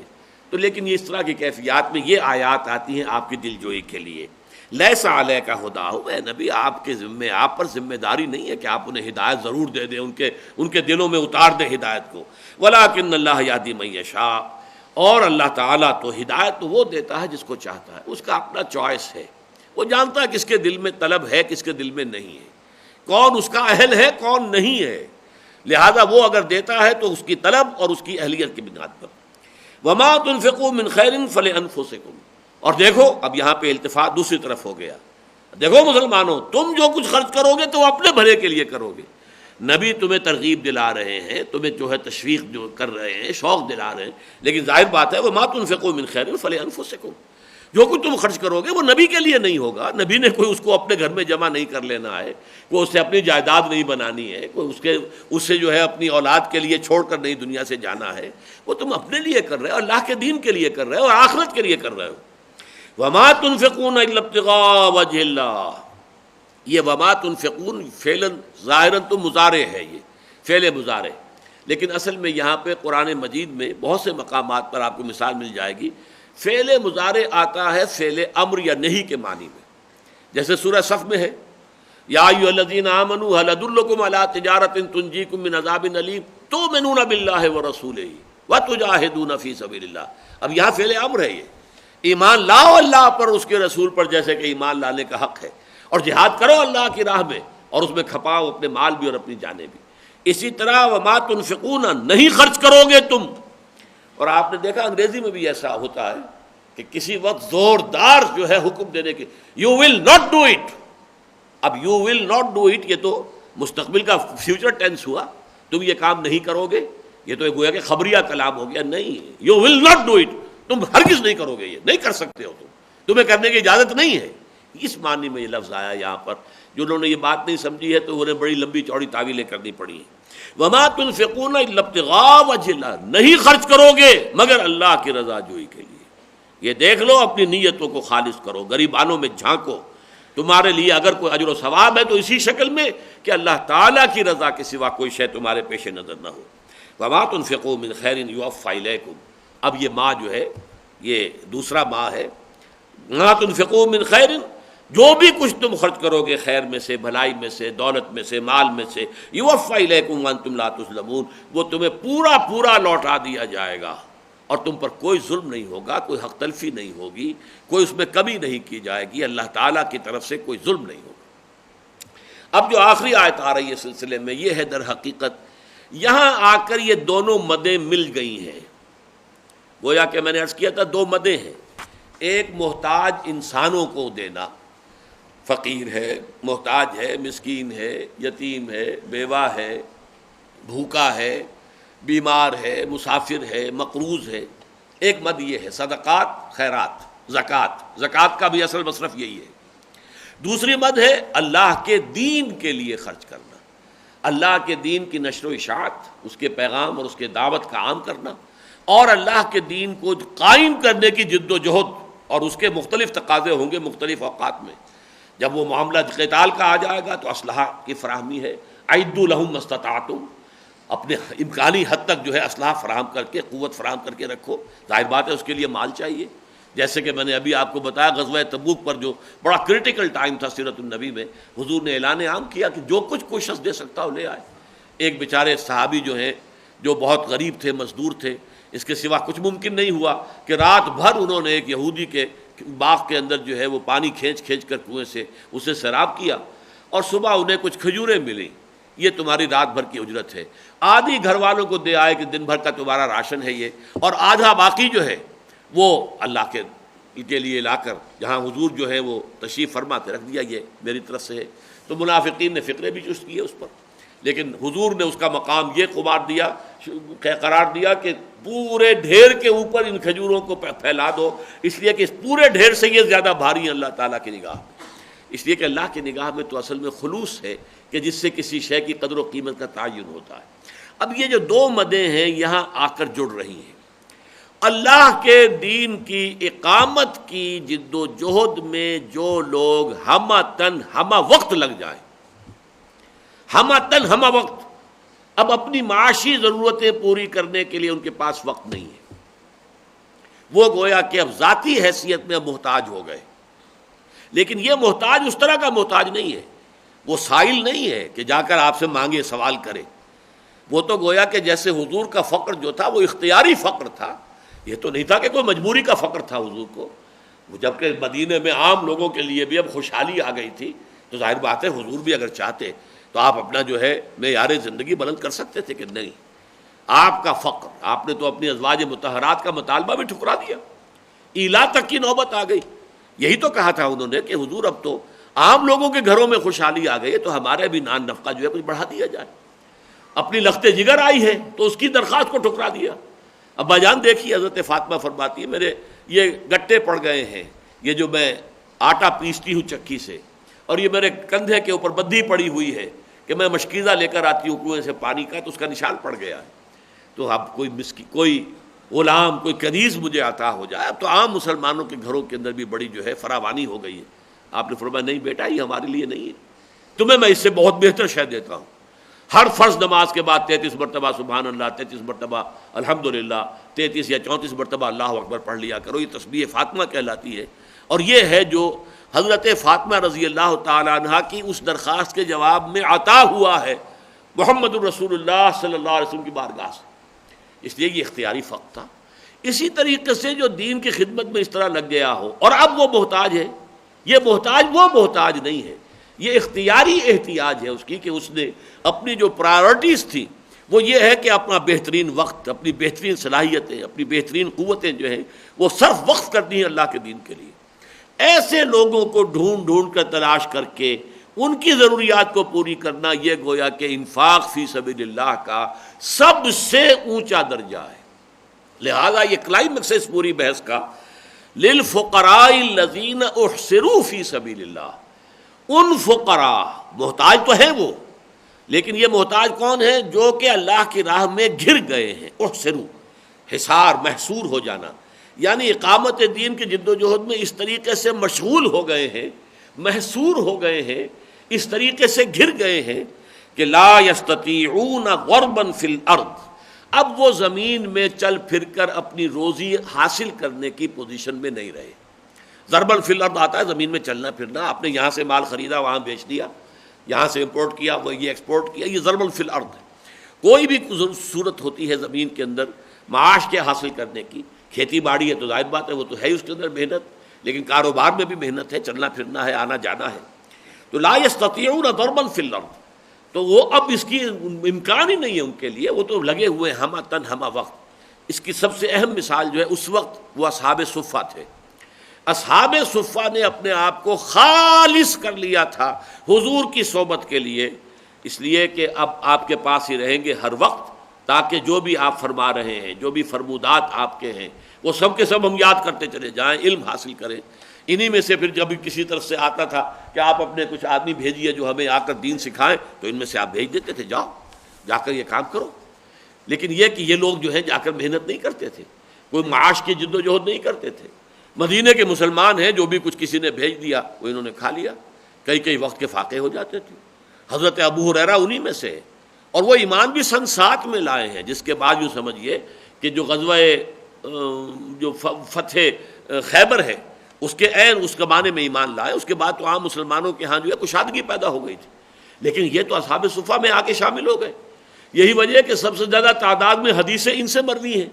حضرت ابوبکر، حضرت عمر سے اتنی نہیں ہے جتنی ان سے ہے. کیوں؟ اس لیے کہ وہ تو اپنے کاروبار کرتے تھے، ہر وقت حضور کے ساتھ تو نہیں بیٹھے رہتے تھے. یہ تھے وہ کہ جو ہر وقت حضور کے ساتھ بیٹھے ہوئے، آپ کے دروازے پر ہیں، جب بھی آپ اپنے حجرے سے برآمد ہو گئے حضور کے ساتھ ہیں. تو ہر وقت جو ہے آپ کی جو تعلیمات ہیں، آپ کے فرمودات ہیں، ان کو یہ یاد کر رہے ہیں، اپنے ذہن کے اندر جمع کرتے چلے جا رہے ہیں، اور اسی لیے سب سے زیادہ روایتیں جو ہیں حدیث کی انہی کی طرف سے ہیں۔ تو ان کا حال یہ ہے کہ للفقراء الذین احصروا فی سبیل اللہ لا یستطیعون ضربا فی الارض یحسبهم الجاہل اغنیاء من التعفف، ناواقف آدمی انہیں غنی سمجھے گا اس لیے کہ وہ سوال نہیں کرتے، تعفف، اپنی عزت نفس کی وجہ سے وہ ہاتھ نہیں پھیلاتے۔ حضرت ابو ہریرہ کہتے ہیں کہ مجھ پر کئی وقت کا جب فاقہ ہوتا تھا، غشی طاری ہو جاتی تھی، تو بعض انصاری یہ سمجھتے تھے، اب ظاہر بات ہے وہ تو مسجد میں آئیں گے جب نماز کا وقت ہوا، انہیں کیا پتا یہ کس حال میں ہے یہاں پہ اصحاب صفہ، اب انہیں تو غشی پڑی ہوئی ہے فاقے کی وجہ سے، وہ ان کی گردن پر پاؤں رکھ رہے ہیں کہ شاید یہ مرگی کا دورہ پڑا ہوا ہے اس کو، وہ میری گردن کے اوپر پاؤں رکھتے تھے کہ یہ شاید مرگی کا دورہ پڑ گیا ہے۔ تو یہ حالات تھے اس وقت بھی۔ تو فرماتے ہیں ان کے لیے کہ جنہیں جاہل ناواقف شخص یہ سمجھتا ہے کہ یہ تو غنی ہے، یہ مانگ نہیں رہے، یہ جا کر کوئی سوال تھوڑی کریں گے، کسی سے مانگیں گے تھوڑا ہی، یہ تو در حقیقت وہ اختیاری فقر والے لوگ ہیں، ان کے ہاں کوئی سائلین والا مسئلہ نہیں ہوگا۔ تعرفہم بسیماہم، تم انہیں پہچانو گے ان کے چہروں سے۔ ظاہر بات ہے کہ جب افلاس ہوتا ہے یا اگر فقر ہے، فاقہ ہے، تو چہرہ تو اترا ہوا ہوگا، چہرے کے اوپر تو اس کے آثار ہوں گے، تو تم منتظر نہ رہو کہ وہ ہاتھ پھیلا کر تم سے مانگیں، سوال کریں، ان کو ان کے چہروں سے پہچانو۔ تعرفہم بسیماہم لا یسألون الناس الحافا، وہ لوگوں سے لپٹ کر ان سے سوال نہیں کرتے۔ یہ جو عام سائل ہوتے ہیں جو مسجدوں کے باہر کھڑے ہوتے ہیں اور جس طریقے سے لوگوں سے مانگتے ہیں، یا گاڑیاں جہاں رکی کسی چوک کے اوپر اور آ گئے وہ سب مانگنے والے، اور جس انداز میں نئے سے نئے بڑی انوویشنز ہوتی ہیں مانگنے کے جو طریقے ہیں جو انہوں نے سیکھے، یہ بھی ایک فن ہے، اور اس کے لیے جس طرح کی پھر وہ محنتیں کرتے ہیں لپٹ کر اور لوگوں سے جو ہے وہ حاصل کرتے ہیں، تو وہ تو ظاہر بات ہے کہ یہ لوگ تو یہ کام نہیں کریں گے، ان کا تو کوئی امکان ہی نہیں ہے۔ للفقراء الذین احصروا فی سبیل اللہ لا یستطیعون ضربا فی الارض یحسبهم الجاہل الاغنیاء من التعفف تعرفهم بسیماہم لا یسألون الناس الحافا۔ یہ فقراء ہیں کہ جو اس انفاق فی سبیل اللہ کے سب سے بڑھ کر مستحق ہیں، اس لیے کہ باقی تو ظاہر بات ہے جنگ ہوتی تھی تو سب کو معلوم ہوتا تھا کہ اس وقت اس کی ضرورت ہے، اور حضور نے مطالبہ بھی کیا ہے، آپ نے اپیل بھی کی ہے، لاؤ بھائی اللہ کی راہ میں جو لا سکتے ہو لاؤ۔ اب یہ جو اس طرح کے لوگ ہیں یہ تو یہ سوال بھی نہیں کر سکتے، اس کے لیے کوئی اعلان بھی نہیں کر سکتے، ان میں تو آپ کو تلاش کرنا ہوگا۔ یہ اصل میں ایک خاصا ٹیڑھا اور بڑا پیچیدہ مسئلہ ہے، اور اس کا معاملہ یہ ہے کہ اب ظاہر بات ہے کہ کوئی بھی دینی تحریک ہو، کوئی بھی واقعتاً کوئی نتیجہ خیز کوئی اجتماعی کام ہو، ہمہ وقت کارکنوں کے بغیر ممکن نہیں ہے۔ یہ صرف والنٹری وقت، ایک شخص جو ہے اپنا کام بھی کر رہا ہے، کچھ وقت بھی نکال رہا ہے، کتنا وقت نکال لے گا وہ؟ ظاہر بات ہے کہ آج کل کی معاش آسان کام نہیں ہے، اور ضروریات زندگی کی فراہمی جو ہے اور بہم رسانی جو ہے وہ بھی صبح سے شام تک کے لوگ محنت کرتے ہیں۔ اب اس میں سے تھوڑا سا وقت نکال کر دین کے کام کے لیے، تنظیم کے کام کے لیے، کسی جماعت میں شامل ہیں، اس کے اجتماعات ہیں، اس کی ذمہ داریاں ہیں، اس کی بھاگ دوڑ ہے، کر رہے ہیں، لیکن صرف سارے لوگ اسی طرح کے ہوں تو وہ دین آگے نہیں بڑھے،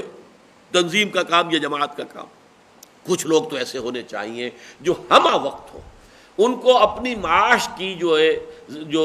سوچ ہے اس سے انہیں آزاد کر دیا جائے، اس فکر سے ان کو نجات دے دی جائے، تاکہ وہ ہمہ وقت اور ہمہ وجود لگے رہے۔ تو یہ کام جو ہے جو آج کل ہم کرتے ہیں ہمہ وقت کارکنوں کی شکل میں، مختلف دینی جماعتوں میں ہوتے ہیں جن کے کچھ نہ کچھ مشاہرے ہیں، ان کے کچھ تنخواہیں ہیں جو مقرر کر دی گئی ہیں۔ یہ چیز اگرچہ کہ ضرورت تو وہی ہے جو اس وقت اصحاب صفہ کر رہے تھے، لیکن وہاں معاملہ یہ تھا کہ کوئی معین تنخواہ نہیں تھی، خالص توکل، کچھ آ گیا تو کھا لیا ورنہ بھوکے ہیں، برداشت کر رہے ہیں، فاقہ برداشت کر رہے ہیں۔ لیکن یہاں یہ ہے بہرحال اس سے بہت کم تر درجے میں ہے یہ، لیکن ہے ایک نیسیسری ایول، وہ جو اگرچہ برائی ہے اس لیے کہ وہ در حقیقت سنت رسول اور سنت صحابہ سے تو ایک طرح سے ہٹ کر ہم نے کام کیا ہے۔ تنخواہ کا تعین کر دینا تو یہ گویا کہ ایک ایول تو ہے، لیکن نیسیسری ایول ہے، یہ ایک ناگزیر برائی ہے کہ کوئی تحریک، کوئی دینی کام، کوئی انقلابی جد و جہد آگے نہیں بڑھ سکتی جب تک کہ کچھ نہ کچھ لوگ ہمہ وقت ہمہ تن اس کام کے لیے اپنی فکر معاش سے بالکل آزاد ہو کر پورا کا پورا وقت اس کام میں نہ لگا رہے۔ یہ ہے کہ جس کے تحت یہ ہم نے ضرورت پوری کی ہے۔ البتہ وہاں جیسا کہ میں نے آپ سے عرض کیا ہے، یہ معاملہ خالصتاً انڈیویجول تھا، جو کر رہے تھے وہ خالصتاً توکل پر کر رہے تھے۔ وہاں اختیار ان کا تھا، چاہے تو ابھی چھوڑ دیں اس کو، اصحاب صفہ کے خدمے سے نکل جائیں اور جا کر لکڑیاں ڈھوئیں، کچھ اور کریں، محنت کریں، اپنی معاش کمائیں، اختیار تھا انہیں۔ یہ اختیاری فقر تھا جو انہوں نے وہاں پر اپنے آپ کو بٹھا کر مسجد نبوی کے اندر جو ہے وہ اپنے آپ کو پابند کر لیا تھا۔ اور پھر یہ کہ اس میں توکل تھا، توکل محض، کچھ آ گیا تو کھا لیا، نہیں تو نہیں صحیح۔ تو ایسے لوگوں کی ضرورتوں کو خود جا کر معلوم کرنا، ایسے لوگوں کی ضروریات کے بارے میں اپنے آپ کو معلومات بہم پہنچانا اور پھر ان کی ضروریات پوری کرنا، یہ گویا کہ انفاق فی سبیل اللہ کا اس وقت کے اعتبار سے یہ اعلیٰ ترین مصرف، اس کا سب سے بڑا ہدف۔ للفقراء الذین احصروا فی سبیل اللہ لا يستطيعون ضربا في الارض يحسبهم الجاهل اغنیاء من التعفف تعرفهم بسیماهم لا يسألون الناس الحافا وما تنفقوا من خیر فإن اللہ به علیم۔ اور جو بھی کچھ تم خرچ کرو گے، جو دولت، جو مال صرف کرو گے، یقیناً وہ اللہ کے علم میں ہے۔ یہ نہ سمجھنا کہ یہ سارا کا سارا کہیں کسی کے علم میں آیا کہ نہیں آیا، کہیں کوئی کسی جگہ رجسٹر میں درج ہوا کہ نہیں ہوا، دنیا میں کہیں اس کا اندراج ہوا ہو یا نہ ہوا ہو، علم خداوندی میں اس کا اندراج ہو چکا ہے، اور اس کا اجر و ثواب تمہارے لیے اللہ تعالیٰ کے ہاں بالکل محفوظ ہے۔ بارک اللہ لی ولکم فی القرآن العظیم ونفعنی وإیاکم بالآیات والذکر الحکیم۔